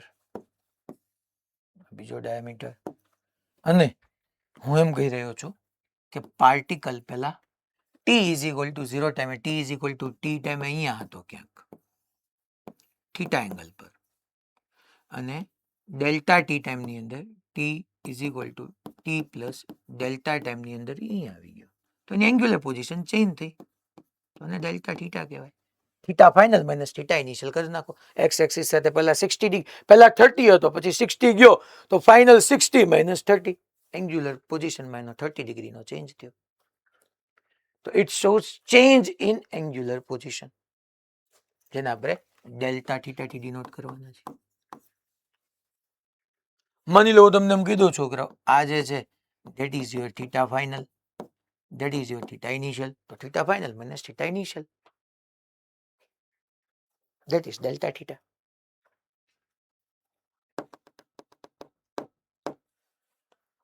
Second thing, તરત એના યુનિટની વાત આવશે. તો કે આનો યુનિટ એ શું આવવાનો છોકરાઓ? તો કે યાર છે તો એંગ્યુલર પોઝિશનનો ચેન્જ ને, તો યુનિટ રેડિયન જ આવશે. પછી તરત વાત આવી જશે કે આ ભાઈ ડાયમેન્શન લેસ થઈ ગયું, કારણ કે યુનિટને કોઈ રેડિયનને કોઈ ડાયમેન્શન નથી, dimension less.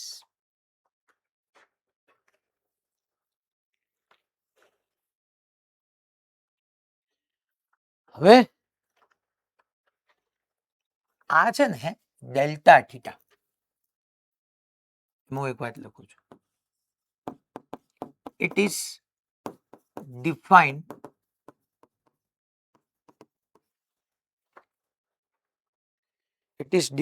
for finite value. કોઈ ચોક્કસ વેલ્યુ હશે 30 ડિગ્રી, જેમ મેં હમણાં કીધું એંગ્યુલર ડિસ્પ્લેસમેન્ટ 30 ડિગ્રીનું, 20 ડિગ્રીનું, 10 ડિગ્રીનું કોઈ ચોક્કસ ફાઇનાઇટ વેલ્યુ હશે.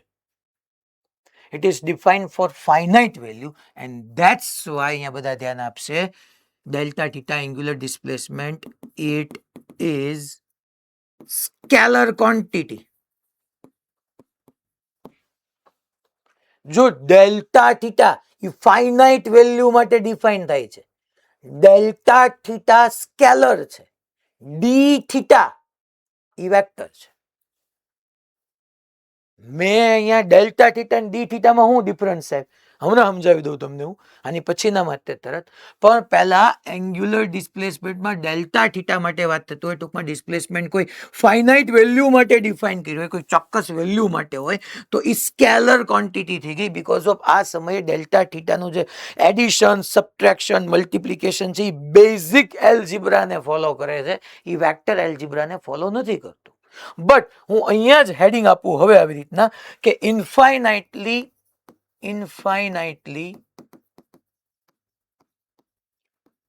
small angular displacement, infinitely small angular displacement, that means d theta.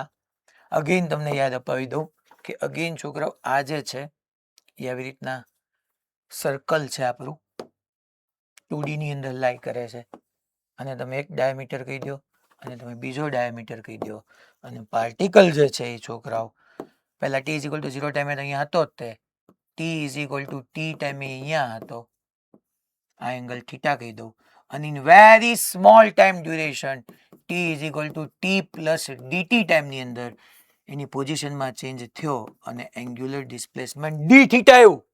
d theta, that means infinitely small angular displacement. Now it is vector quantity. Now it is vector quantity. એટલે d theta પૂછે તો એ vector છે, delta theta પૂછે તો એ scalar છે. કારણ કે ઇન્ફાઇનાઇટલી small angular displacement એંગલના ફોર્મની અંદર થયું, એ વેરી સ્મોલ હશે તો એ વેક્ટર એલ્જિબ્રાને ફોલો કરે છે. નાના વેરી સ્મોલ એંગ્યુલર ડિસ્પ્લેસમેન્ટના એડિશન માટે આપણે વેક્ટર એલ્જિબ્રાને ધ્યાનમાં લઈએ છીએ. બટ જ્યારે લાર્જ એંગ્યુલર ડિસ્પ્લેસમેન્ટ હશે, that means finite angular displacement હશે, તો આપણે વેક્ટર એલ્જિબ્રાને ધ્યાનમાં નહીં લઈએ. ધેટ્સ વાય ડેલ્ટા થીટા આપણો સ્કેલર છે, બટ ડી થીટા આપણો વેક્ટર છે. નાઉ ઇટ ઇઝ વેક્ટર ક્વોન્ટિટી. બીજું એની વિશે આપણને જેટલું ખબર પડે એટલું લખી નાખીએ. It is defined for infinitely small angular displacement, એટલે એ તો આપણે એમ લખી શકીએ it is defined for time, instant time. But એવું આપણે લખવું નહીં કરતા બેટર છે હું તમને સીધું યુનિટમાં લખાવી દઉં, કારણ કે મેં ઓલરેડી ઇન્ફાઇનાઇટલી સ્મોલ લખ્યું જ છે. યુનિટ એનો બી છોકરાઓ રેડિયન જ લેવાનો છે. અચ્છા, વેક્ટર ક્વોન્ટિટી આવી ગઈ, તો ધેટ મીન્સ કે ડી થીટા હશે તો મારે એને આવી રીતના વેક્ટોરિયલી લખવાની આવશે, તો ડાયરેક્શનનો કેસ આવી જાય. વેક્ટર ક્વોન્ટિટી હોય એટલે ડાયરેક્શનની વાત આવી જાય. ચલો તો સાહેબ ડાયરેક્શન કઈ રીતના ગોતશું? જો તો હું તમને સિમ્પલ કહું, એક પોઈન્ટ અહીંયા લખવાનો બાકી રાખશું આપણે. સર્ક્યુલર મોશન છે, પાર્ટિકલ છોકરો પહેલા અહીંયા હતો, પછી અહીંયા ગયો, એનું ડી થીટા જેટલું એંગ્યુલર ડિસ્પ્લેસમેન્ટ થયું. પાર્ટિકલ કઈ ડાયરેક્શનમાં જાય છે? તો કે જે ક્લોક હોય એમાં જે સેકન્ડ આર્મ કે અવર એન્ડ કે પછી મિનિટ એન્ડ જે ડાયરેક્શનમાં ટ્રાવેલ કરતો હોય એની ઓપોઝિટ છે, એટલે આવી ડાયરેક્શનને આપણે એમ કહી શકીએ એન્ટી ક્લોકવાઇઝ ડાયરેક્શન. અહીંયા તમને કોઈ એંગ્યુલર ડિસ્પ્લેસમેન્ટ, આ ઇન્ફાઇનાઇટલી સ્મોલ એંગ્યુલર ડિસ્પ્લેસમેન્ટની ડાયરેક્શન પૂછે તો તમે એમ કહી શકો છો કે એન્ટી ક્લોકવાઇઝ. કરવાનું કેમ? તો કે ચાલો ભાઈ સૌ પોતપોતાનો જમણો હાથ લેશે, પોતપોતાનો રાઈટ હેન્ડ લેવાનો છે, અને જે ડાયરેક્શનમાં પાર્ટિકલ ટ્રાવેલ કરે છે એ ડાયરેક્શનમાં તમે જો તમારા જે ફિંગર્સ છે ને કલ કરો તો જો છે એન્ટી ક્લોકવાઇઝ જાય છે, એન્ટી ક્લોકવાઇઝ દેખાય છે, એન્ટી ક્લોકવાઇઝ જુઓ ને યાર, દેખાય છે એન્ટી ક્લોકવાઇઝ. ઘણા આમ રાખીને કરે છે યાર, આ વર્ટિકલ પ્લેન છે, બધાનો હાથ આમ જ રહે, તમે ગમે ત્યાં બેઠા હો આમ જ થાય, આમ આમ આમ આમ થાય જ નહીં. કહું છું આ જે સર્ક્યુલર મોશન છે વર્ટિકલ પ્લેનમાં છે તો આમ જ આવે. માની લો અહીંયા બીજું તમને સમજાવું, અગેન પાર્ટિકલ છે, આ વાય એક્સિસ, આ એક્સ એક્સિસ. પહેલા પાર્ટિકલ અહીંયા હતો ક્યાંક, પછી પાર્ટિકલ અહીંયા આવી ગયો, આવી રીતના ક્લોકવાઇઝ ટ્રાવેલ કરે છે. તો અહીંયા હું એમ કહી દઉં એંગ્યુલર ડિસ્પ્લેસમેન્ટની ડાયરેક્શન ક્લોકવાઇઝ થઈ ગઈ, છોકરો ક્લોકવાઇઝ થઈ ગઈ. પણ મેથ્સ છે ને, મેથ્સ એવું ન સમજે ક્લોકવાઇઝ ડાયરેક્શન ને એન્ટી ક્લોકવાઇઝ ડાયરેક્શન. કારણ કે મેથ્સની અંદર તો ડાયરેક્શન હોય એટલે આઈ કેરેટ, જે કેરેટ ને કે caret, vector 2D vector 3D આવે જ છે મેથ્સ વાળાને. એને તો આઈ કેરેટ, જે કેરેટ, કે કેરેટમાં સમજાય. એટલા માટે મારે છે ને આની ડાયરેક્શન એન્ટી ક્લોકવાઇઝ ને ક્લોકવાઇઝ ની સાથે સાથે બીજી એક રીતે પણ શીખવી પડે. ધ્યાનથી સમજજો, આમાં જ ડાઉટ રહે બધાને. તમારે શું કરવાનું છે છોકરાઓ એ સમજો કે પહેલા અહીંયા પોતપોતાનો રાઈટ હેન્ડ બધા લેશે. આ તો આમ સીધું દેખાય જ છે, એન્ટી ક્લોકવાઇઝ છે ના ક્લોકવાઇઝ છે.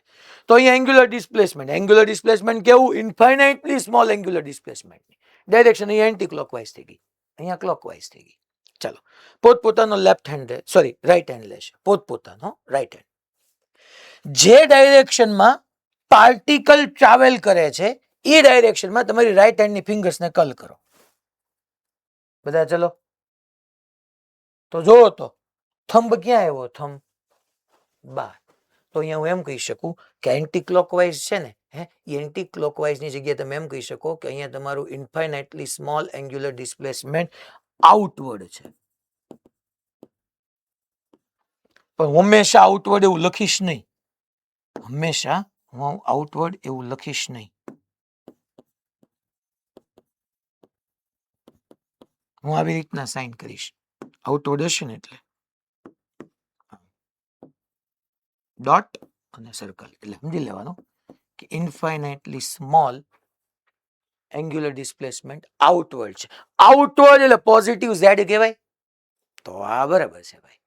યસ, અહીંયા પાર્ટિકલ એન્ટી ક્લોકવાઇઝ ટ્રાવેલ કરે છે, એટલે કે પાર્ટિકલ જે છે એના એંગ્યુલર ડિસ્પ્લેસમેન્ટની ડાયરેક્શન રેડિયલી આઉટવર્ડ છે. આમ આઉટવર્ડ એટલે કે ઝેડ ડાયરેક્શનમાં. આ એક્સ હોય, આ વાય હોય તો પોઝિટિવ ઝેડમાં છે. એટલે ખરેખર પોઝિટિવ ઝેડમાં પાર્ટિકલ ટ્રાવેલ કરે છે નહીં, પાર્ટિકલ તો એન્ટી ક્લોકવાઇઝ પ્લેનમાં જ ટ્રાવેલ કરે છે. બટ એની ડાયરેક્શન હું એન્ટી ક્લોકવાઇઝ કહું તો મેથેમેટિકલી કરેક્ટ ન પડે. એટલા માટે મેથેમેટિકલી કરવા માટે આપણે એવું કહી શકીએ કે જે ડાયરેક્શનમાં તમારો પાર્ટિકલ ટ્રાવેલ કરે છે એ ડાયરેક્શનમાં રાઈટ હેન્ડની ફિંગર્સને કલ કરો તો થંબ બાર આવ્યો. That means mathematics X Y ઝેડમાં સમજે તો હું કહી શકું પોઝિટિવ ઝેડમાં બહાર આવે છે. અહીંયા સેમ જો ક્લોકવાઇઝ ટ્રાવેલ કરે છે પાર્ટિકલ, જે ડાયરેક્શનમાં પાર્ટિકલ ક્લોકવાઇઝ ટ્રાવેલ કરે છે તો એ ડાયરેક્શનમાં રાઈટ હેન્ડની ફિંગર્સને કલ કરો. થંબ ક્યાં ગયો? ઇનવર્ડ. ઇનવર્ડ ગયો એટલે આમ. તો અહીંયા હું ડાયરેક્શન કહી શકું ઇનવર્ડ. અહીંયા આઉટવર્ડ, અહીંયા ઇનવર્ડ. એટલે શું ખરેખર અહીંયા પાર્ટિકલ એમ નહીં, આ ઇનવર્ડ ગયો, થંબ મારો ઇનવર્ડ ગયો એટલે કઈ ડાયરેક્શન? એંગ્યુલર ડિસ્પ્લેસમેન્ટની ડાયરેક્શન ઇનવર્ડ ગઈ એટલે ખરેખર ઇનવર્ડ જતો હશે ને પાર્ટિકલ? ખરેખર પાર્ટિકલ ઇનવર્ડ જતો હશે? હા કે ના? ખરેખર જતો હશે નહીં. ખરેખર તો પાર્ટિકલ ક્લોકવાઇઝ જ ટ્રાવેલ કરે છે. ખરેખર ઇનવર્ડ જતો હશે નહીં, પણ મેથેમેટિકલી મારે કાં તો positive Z, negative Z, positive Y, positive X, negative એક્સમાં જ ડાયરેક્શન આપી શકાય. ઇન શોર્ટ આઈ જે કેમ. તો મેથેમેટિકલી મારે તમને સમજાવવું હોય એટલા માટે મારે આની ડાયરેક્શન બે રીતે કહી શકું. ક્લોકવાઇઝે બોલી શકું, ઇનવર્ડે બોલી શકું, એન્ટી ક્લોકવાઇઝે બોલી શકું, આઉટવર્ડે બોલી શકું. એટલે ઇન્ફાઇનાઇટલી સ્મોલ એન્ગ્યુલર ડિસ્પ્લેસમેન્ટ છે ને એ તમારો એક્ઝિયલ વેક્ટર થઈ ગયો, અક્ષીય સદિશ. ટૂંકમાં ડી થીટા જે વેક્ટર ક્વોન્ટિટી છે એ વેક્ટર ક્વોન્ટિટીની ડાયરેક્શન અક્ષની દિશામાં છે.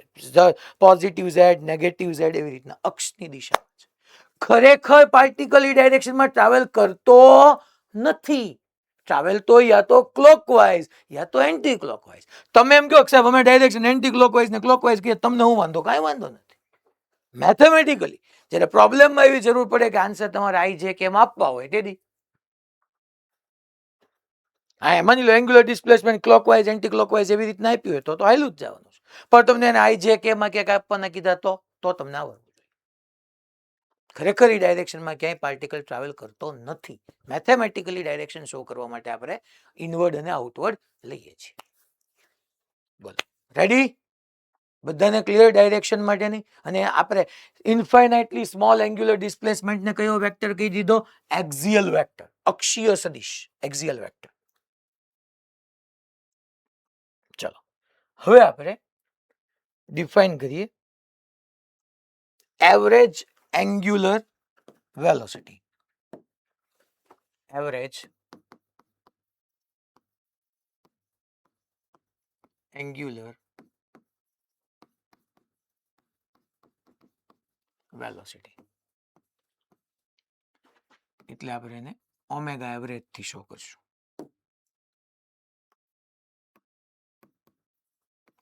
યાદ કરો ને ત્યાં તે છોકરો આ ઓમેગા આમ કરવા સિમ્બોલ આવી રીતના થાય. ડબલ્યુ નહીં બોલવાનું. તો એવરેજ સરેરાશ કોણીય વેગ, કારણ કે સ્થાનાંતર ભણ્યા પછી આપણે વેગ લઈએ છીએ. સરેરાશ કોણીય વેગ પછી ઇન્સ્ટન્ટેનિયસ સમજશું. તો પહેલી જ wine it is defined for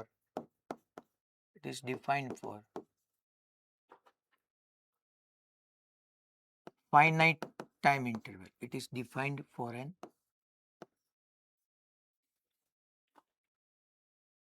particular time interval. It is defined for time interval. એટલું જ લખી.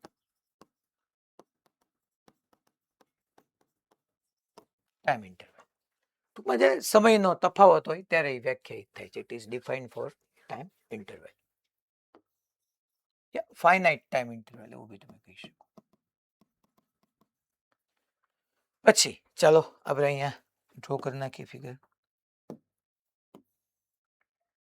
આ સર્ક્યુલર મોશન થઈ ગયું. અહીંયા આ વાય, આ એક્સ, પછી આ જે છે એ આપણે એમ કીધું કે અહીંયા સેન્ટર હતું. પહેલા T is equal two T ટાઈમે પાર્ટિકલ અહીંયા હતો, પછી પાર્ટિકલ અહીંયા આવી ગયો. T is equal two T plus delta T ટાઈમની અંદર આ જે છે તમારું એંગ્યુલર વેગનું ઇક્વેશન શું હતું? એ સ્થાનાંતર અપોન સમય, ડિસ્પ્લેસમેન્ટ અપોન ટાઈમ. તો એંગ્યુલર વેલોસિટીની શું આવશે છોકરાઓ? સિમ્પલ વાત છે. એંગ્યુલર વેલોસિટીની જે ફોર્મ્યુલા થવાની છે that is angular displacement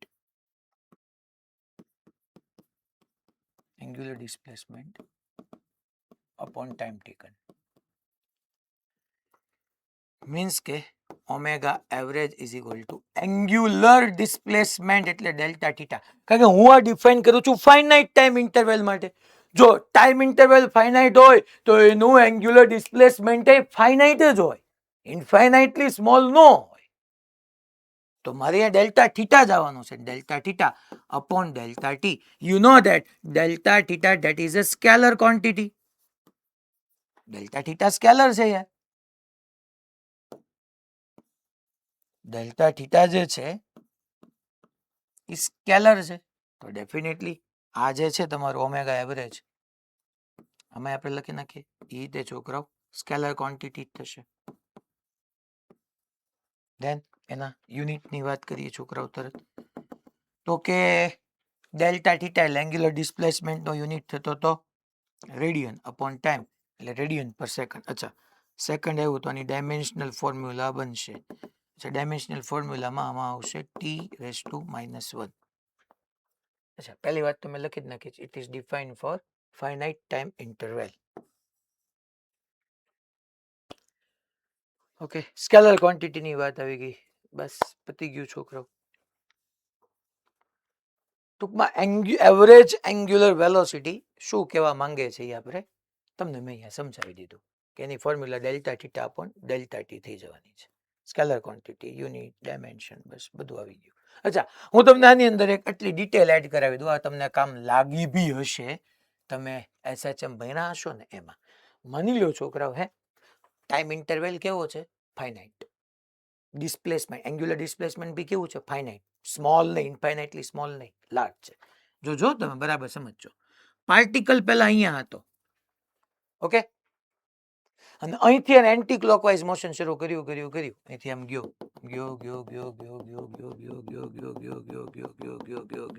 અહીંયા આવ્યો પાછો એકચ્યુઅલ પોઝિશન. તો મારે એનું એંગ્યુલર ડિસ્પ્લેસમેન્ટ કેવું હોય? Angular displacement for complete circle યા for complete circular motion, for complete circular motion મારે ઓમેગા કેવું હોય તો શું કહેવાય? બોલો તો છોકરો. તો કે ઓમેગા કમ્પ્લીટ સર્ક્યુલર મોશન માટે એંગ્યુલર ડિસ્પ્લેસમેન્ટ કેટલું થયું? તો કે અહીંથી સ્ટાર્ટ કર્યું હતું ને અહીંયા આવ્યું તો એ 2π રેડિયન થયું ને છોકરો. ટોટલ આખું તમે લઈ લો 2π રેડિયન, તો અહીંયા આપણે કહી શકીએ 2π રેડિયન અપોન ટાઈમ ટેકન. છોકરાઓ, વન સર્કલ ને કમ્પ્લીટ કરવા માટેના ટાઈમ ને તમે કહો છો ટાઈમ પીરિયડ, મીન્સ કે કેપિટલ ટી. અને તો તમે અહીંયા ઓમેગા એવરેજ એટલે લખી શકો 2π by capital T radian per second. આવું તમે યાદ રાખ્યું હશે, omega is equal to 2π by T. યાદ કરો.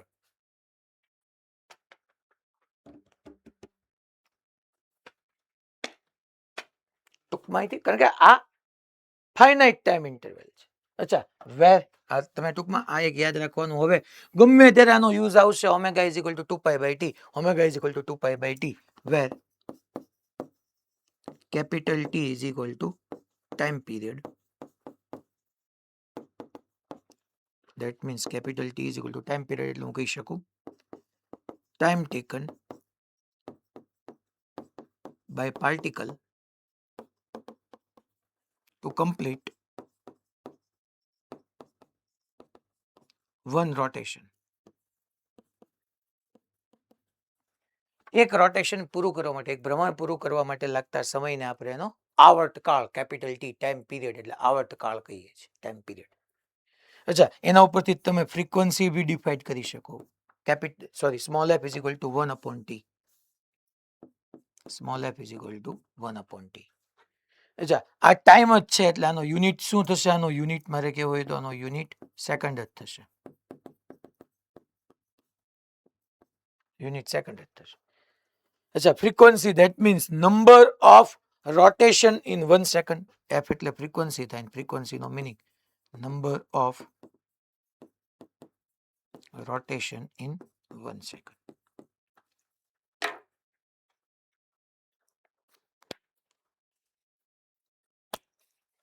અને એનો યુનિટ બી તમને યાદ હોવો જોઈએ. ફ્રીક્વન્સીનો યુનિટ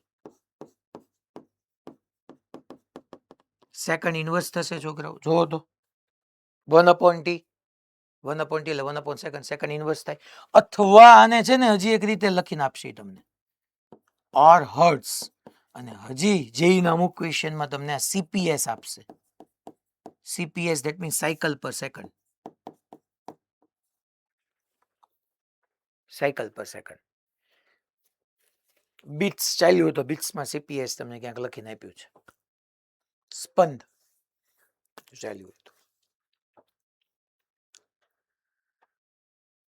હવે આપણે છોકરાઓ એવરેજ એંગ્યુલર વેલોસિટી પછી હું ખાલી એંગ્યુલર વેલોસિટી કહું યા ઇન્સ્ટન્ટેનિયસ એંગ્યુલર વેલોસિટી કહું, બંને સેમ જ થવાનું છે. પણ ટૂંકમાં સર્ક્યુલર મોશનને આપણે કમ્પાઇલ કરીએ તો પહેલા તો એ 2D માં એટલે કે પ્લેનમાં હોવું જોઈએ. જે પોઈન્ટને અબાઉટ પાર્ટિકલ રિવોલ્વ કરે છે એની વચ્ચેનું સેપરેશન ફિક્સ હોવું જોઈએ. અચ્છા, જોજો તમે એક આ જામનગર રાધિકા તું હારા છે ને, મારે હમણાં કંઈક કહેવાય જાય તો એનો કેમેરો હરખો કરાવરાવો છો.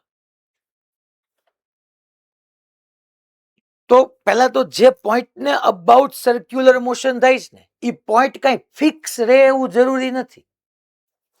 ઈ બી સમજી લેજો, અહીંથી આગળ એની જરૂર પડશે. જેમ કે મેં તમને કીધું આ સર્ક્યુલર મોશનમાં આ પાર્ટિકલ છે એ સી ને અબાઉટ સર્ક્યુલર મોશન કરે છે, બંને વચ્ચેનું ડિસ્ટન્સ ફિક્સ હોવું જરૂરી છે. આ મોશન પ્લેનમાં હોવું જરૂરી છે. આ સી પોઈન્ટનું ફિક્સ હોવું જરૂરી નથી. સિમ્પલ હું તમને એક એક્ઝામ્પલથી સમજાવું. મારી હવે બધા કારમાં ટ્રાવેલ કર્યા હોય, આપણે બસમાં કે વેનમાં ક્યાંક જતા જ હોય, અને જનરલી ઇન્ડિયાની અંદર આપણે બધાને ઓલું મિરર હોય ને, મિરરમાં દોરી વારે ભગવાનની મૂર્તિ ટીંગાડી જોઈ. હવે એ મૂર્તિ તમે જો આમ આમ આમ આમ ટ્રાવેલ કરતી હોય તો આ સર્ક્યુલર મોશન જ છે. સર્ક્યુલર મોશન એટલે કઈ જરૂરી નથી કે સર્કલ કમ્પ્લીટ થવું જ. આ સર્ક્યુલર મોશન જ થયું. આમાં જો ને તમે આ મૂર્તિ અને જે પોઈન્ટ પર તમે ટીંગાડી છે એટલે કે સેન્ટર, એ બંને વચ્ચેનું ડિસ્ટન્સ ફિક્સ જ રહેવાનું છે. પણ એ પોઈન્ટ ક્યાં ફિક્સ છે? તમારી કાર આગળ જાય તો એ પોઈન્ટ આગળ જ ચાલે છે. એટલે સર્ક્યુલર મોશનમાં તમે આવું બધું કામ સમજાવો છો? છે એક એઆર આવશે તમારી સામે, એઆર વાળો કહેશે કે સર્ક્યુલર મોશનમાં પહેલા તો સર્કલ આમ કમ્પ્લીટ આખું આમ થઈ જાય તો હજી સર્ક્યુલર મોશન કહેવાય એવું નથી. આને બી સર્ક્યુલર મોશન કહેવાય. બે કન્ડિશન કહી દીધી, એક તો પ્લેનમાં થવું જોઈએ, બે પોઈન્ટ વચ્ચેનું ડિસ્ટન્સ ફિક્સ રહેવું જોઈએ, અને જે પોઈન્ટને અબાઉટ ટ્રાવેલ કરે છે પોઈન્ટ પાછો ફિક્સ રહેવું જ જરૂરી નથી. કારનું એક્ઝામ્પલ યાદ કરવાનું. કારના મિરર ઉપર દોરી ટીંગાડી હોય તો જે પોઈન્ટ પર દોરી ટીંગાડી હોય પોઈન્ટ તો પાછું આગળ જ વધતું હોય, કે જેને અબાઉટ આ સર્ક્યુલર મોશન કરતું હોય. હલા ખબર પડી મેં હું કીધું? ઈ પક્કું બધાને? રેડી? રાજકોટ ગુરુકુળ, ઓકે. મોડાસા, મોરબી, ઓ મોરબી, હા મોરબીમાં બધા અંધારું કરીને બેસી ગયા છે ને એટલે કઈ નક્કી નહીં એમ, એટલે ખાસ પૂછવું પડે. ચલો હવે આપણે લઈએ इंस्टेंटेनियस एंगुलर वेलोसिटी, या सिर्फ आप लिख सकते हो एंगुलर वेलोसिटी. એટલે કોણીય વેગ, એને આપણે ઓમેગા થી ડિફાઇન કરવાના છે. પણ ઓમાં ઓમેગા એવરેજ એવું મેં લખ્યું તો આમાં ઓમેગા જ આવશે.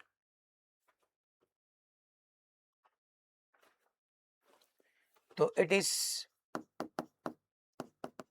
defined at time instant. કોઈ પર્ટિક્યુલર ટાઈમ માટે જ આપણે ડિફાઇન કરવાનું છે. ઓલામાં ફાઇનાઇટ ટાઈમ ઇન્ટરવલ માટે આપણે ડિફાઇન કરતા હતા. It is defined at time instant. Time instant માટે જ ડિફાઇન કરવાનું છે પર્ટિક્યુલર. અચ્છા, કેવી રીતનું? હાલો ચેક કરી લઈએ. અગેન તમારું સર્કલ, એક્સ એક્સિસ એટલે કે ડાયામીટર કહી દો આને, બીજો ડાયામીટર. અચ્છા, અહીંયા centre, T is equal two T time અહીંયા હતું. Very small time duration, T is equal two T plus DT માં અહીંયા આવી ગયું. એંગ્યુલર ડિસ્પ્લેસમેન્ટ, ટાઈમ સ્મોલ છે તો એંગ્યુલર ડિસ્પ્લેસમેન્ટ બી સ્મોલ. તો અહીંથી તમે તરત લખી શકો omega is equal to D theta by DT. અચ્છા, D theta that is the infinitely small angular displacement, અને ઈ વેક્ટર ક્વોન્ટિટી હતી તો ઓમેગા બી તમારું વેક્ટર ક્વોન્ટિટી થઈ જશે. ડેલ્ટા થીટા સ્કેલર હતું એટલે ઓમેગા એવરેજ મેં સ્કેલર કીધું, પણ ડી થીટા તમારું વેક્ટર છે તો છોકરાઓ ઓમેગા ઇન્સ્ટેન્ટેનિયસ એંગ્યુલર વેલોસિટી યા એંગ્યુલર વેલોસિટી એ તમારી વેક્ટર થઈ જશે એટલે તરત આવી જાય. પહેલા આપણે એનો યુનિટની વાત કરી લઈએ તો કે યુનિટ શું થશે તો કે એ જ થશે સાહેબ. ઉપર જોવા જાવ તો રેડિયન છે અને ડિનોમિનેટરમાં સેકન્ડ છે એટલે રેડિયન પર સેકન્ડ જ થશે. ધેન એની ડાયમેન્શનલ ફોર્મ્યુલા તો કે ડાયમેન્શનલ ફોર્મ્યુલા T-1 થઈ જશે અહીંયા. અચ્છા પછી તો કે એ ભાઈ વેક્ટર ક્વોન્ટિટી છે. વેક્ટર ક્વોન્ટિટી એટલે એની ડાયરેક્શનની વાત આવે. ડાયરેક્શન ક્યાં હશે? along the direction of angular displacement.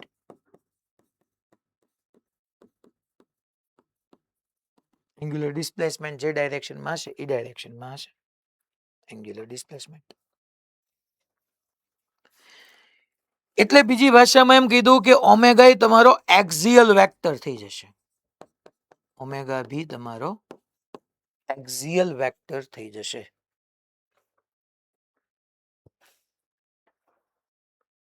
Omega भी क्या हो जाएगा आपका एक्सियल वेक्टर अक्षीय सदिश. अच्छा બીજું સાહેબ અથવા તમે આને કહી શકો rate of change of angular displacement it is known as angular velocity. આમે લખી શકો rate of change of angular displacement. Rate of change of angular displacement is defined as angular velocity. ચલો ટૂંકમાં હવે હું તમને એક ક્વેશ્ચન પૂછું છું જો જે ડાયરેક્શન રિગાર્ડિંગ છે.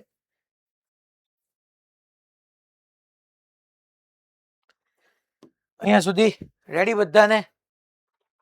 Omega is equal to D theta by dt. આ ટાઈમ ઇન્સ્ટન્ટ માટે છે. ટાઈમ ઇન્સ્ટન્ટ માટે ઓલું ફાઇનાઇટ ટાઈમ ઇન્ટરવલ માટે હતું. ચાલો હવે એક્ઝામ્પલ આપણે લઈએ છીએ. હું છોકરાઓ એમ કહું છું આવું એક પ્લેન છે સમતલ.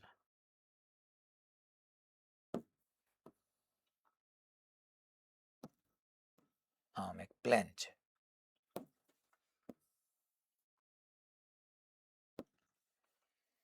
હવે આ જે પ્લેન છે એની અંદર આને આપણે એક્સ એક્સિસ કહી દઈએ છીએ.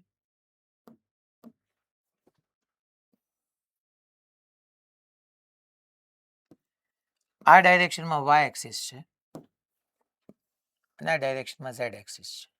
તમારે સમજવાનું એ તમારે છે પ્લેન કેમ પડ્યું છે શું પડ્યું છે એ બધું તમારે સમજવાનું છે.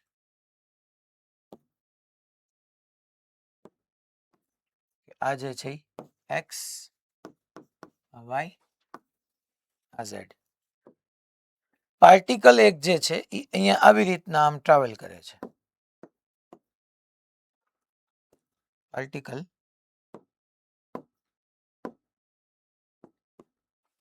આવી રીતના આમ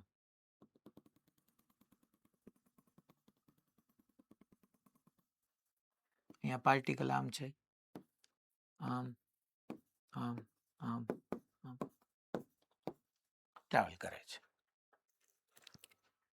ફાઇન.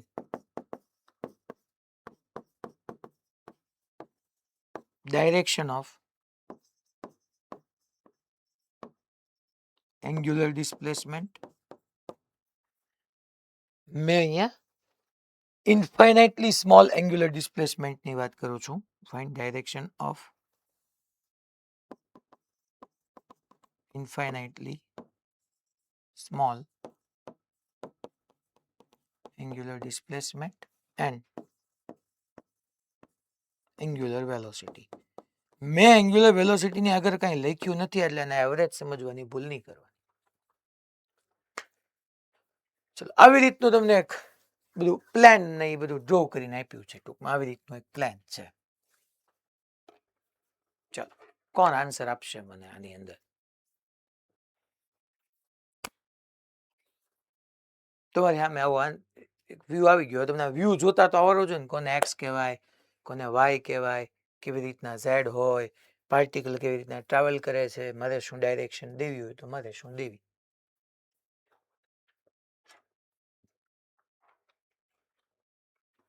ચલો ક્યાંથી આન્સર આવશે? Rays your hand. આંગળી ઊંચી કરો ને જવાબ આપો. હવે આ તો ગમે ને આવડવું જોઈએ. હલે જામનગર રાધિકા તું કેતો અનમ્યુટ કર.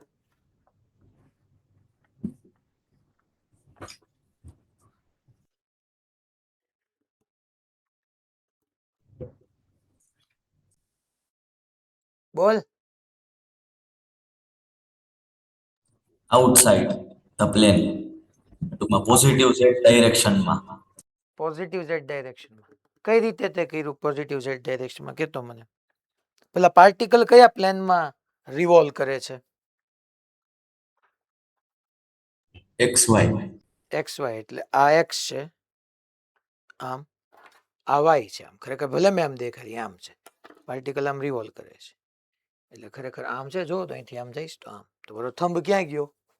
ઉપર ગયો. થંબ ઉપર ગયો એટલે ઝેડ આ ડાયરેક્શનમાં. ધેટ મીન્સ કે તમારા એન્ગ્યુલર ડિસ્પ્લેસમેન્ટની ડાયરેક્શન ડી થીટા આ તરફ હશે અને ઓમેગા બી આ તરફ હશે. એટલે મારે કેવું હોય તો મારે આમ લખાય D theta vector is equal two magnitude into unit vector. ખરેખર એ ડાયરેક્શનમાં ક્યાંય એન્ગ્યુલર ડિસ્પ્લેસમેન્ટ હોવાનું નથી. એન્ગ્યુલર ડિસ્પ્લેસમેન્ટ તો એન્ટી ક્લોકવાઇઝ જ છે.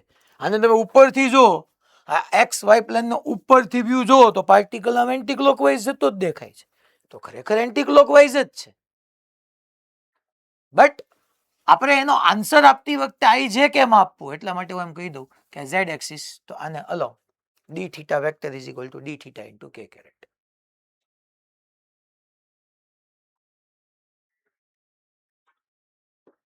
ભાઈ રેડી બધાને?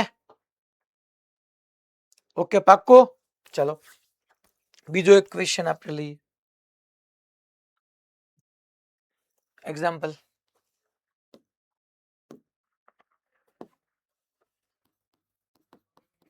Fine average angular velocity for find average angular velocity for first, second hand, second minute hand and third hour hand for clock.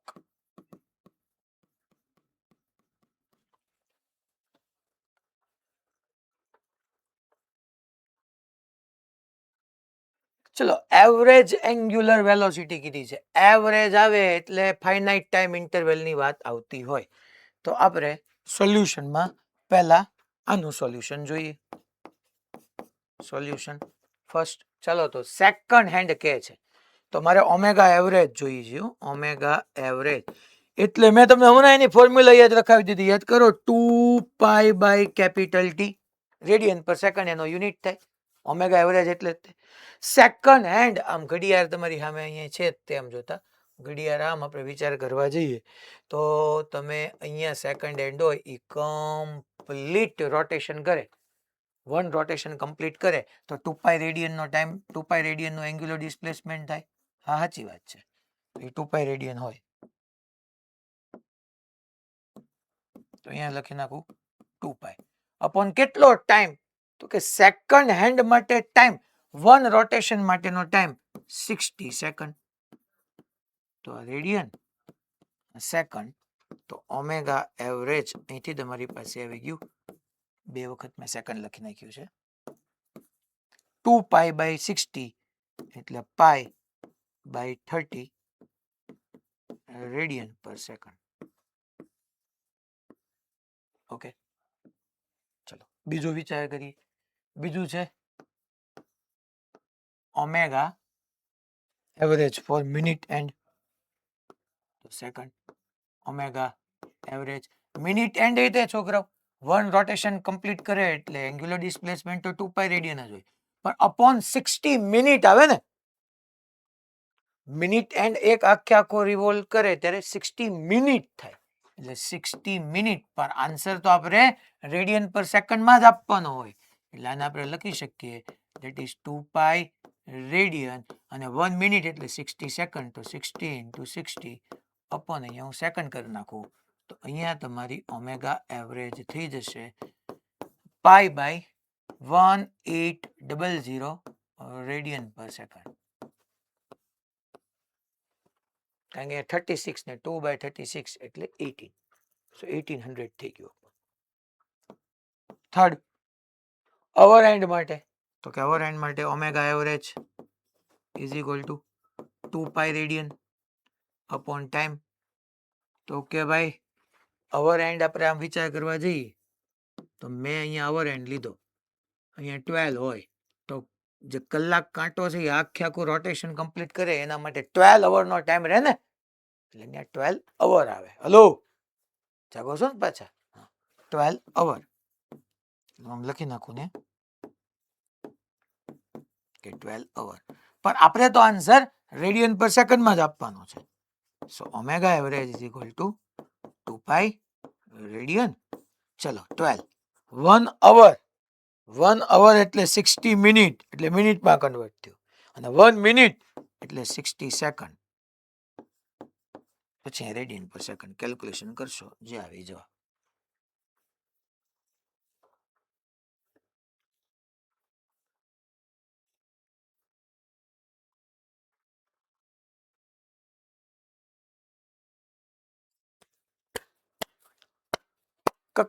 Clear?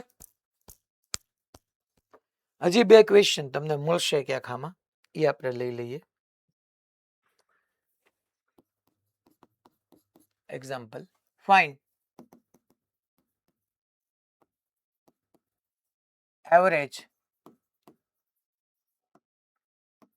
angular speed, find average angular speed for earth to rotate about its own axis.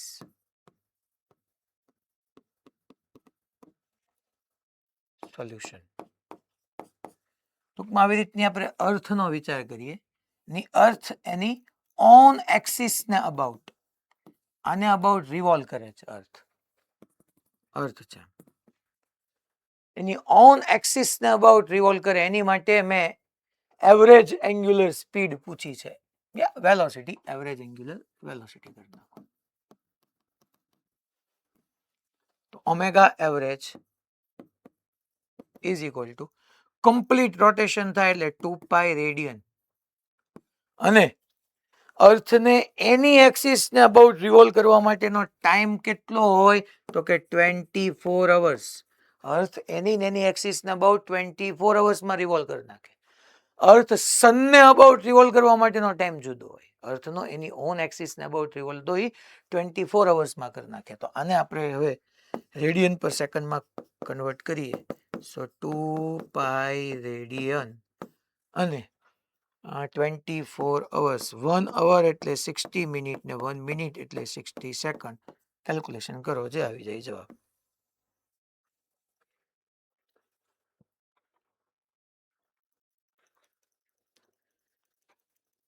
Same તમને આવું પૂછી લે ને, example find average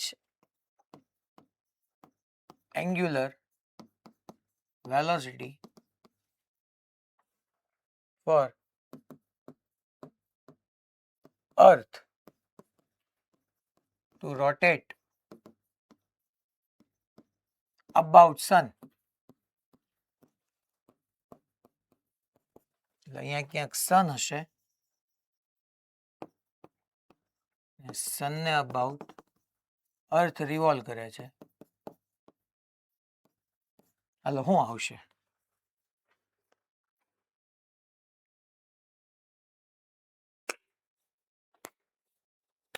તો શું કરવાનું આવશે? આવું તમને એવરેજ એંગ્યુલર વેલોસિટી પૂછી લીધી છે.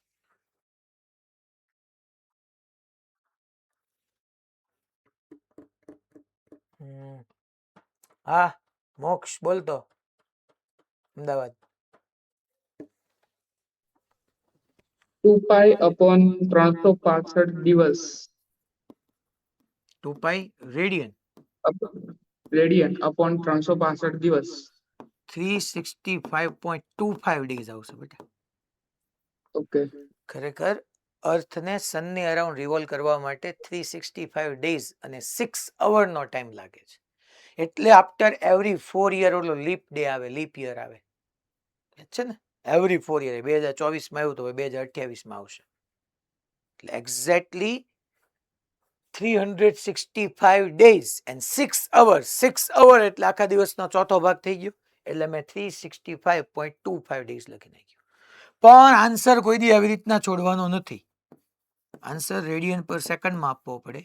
સો that's why 2 pi radian upon 365.25 ગુણ્યા 24 ગુણ્યા Okay. 60 ગુણ્યા 60 very good. Second. Yes second.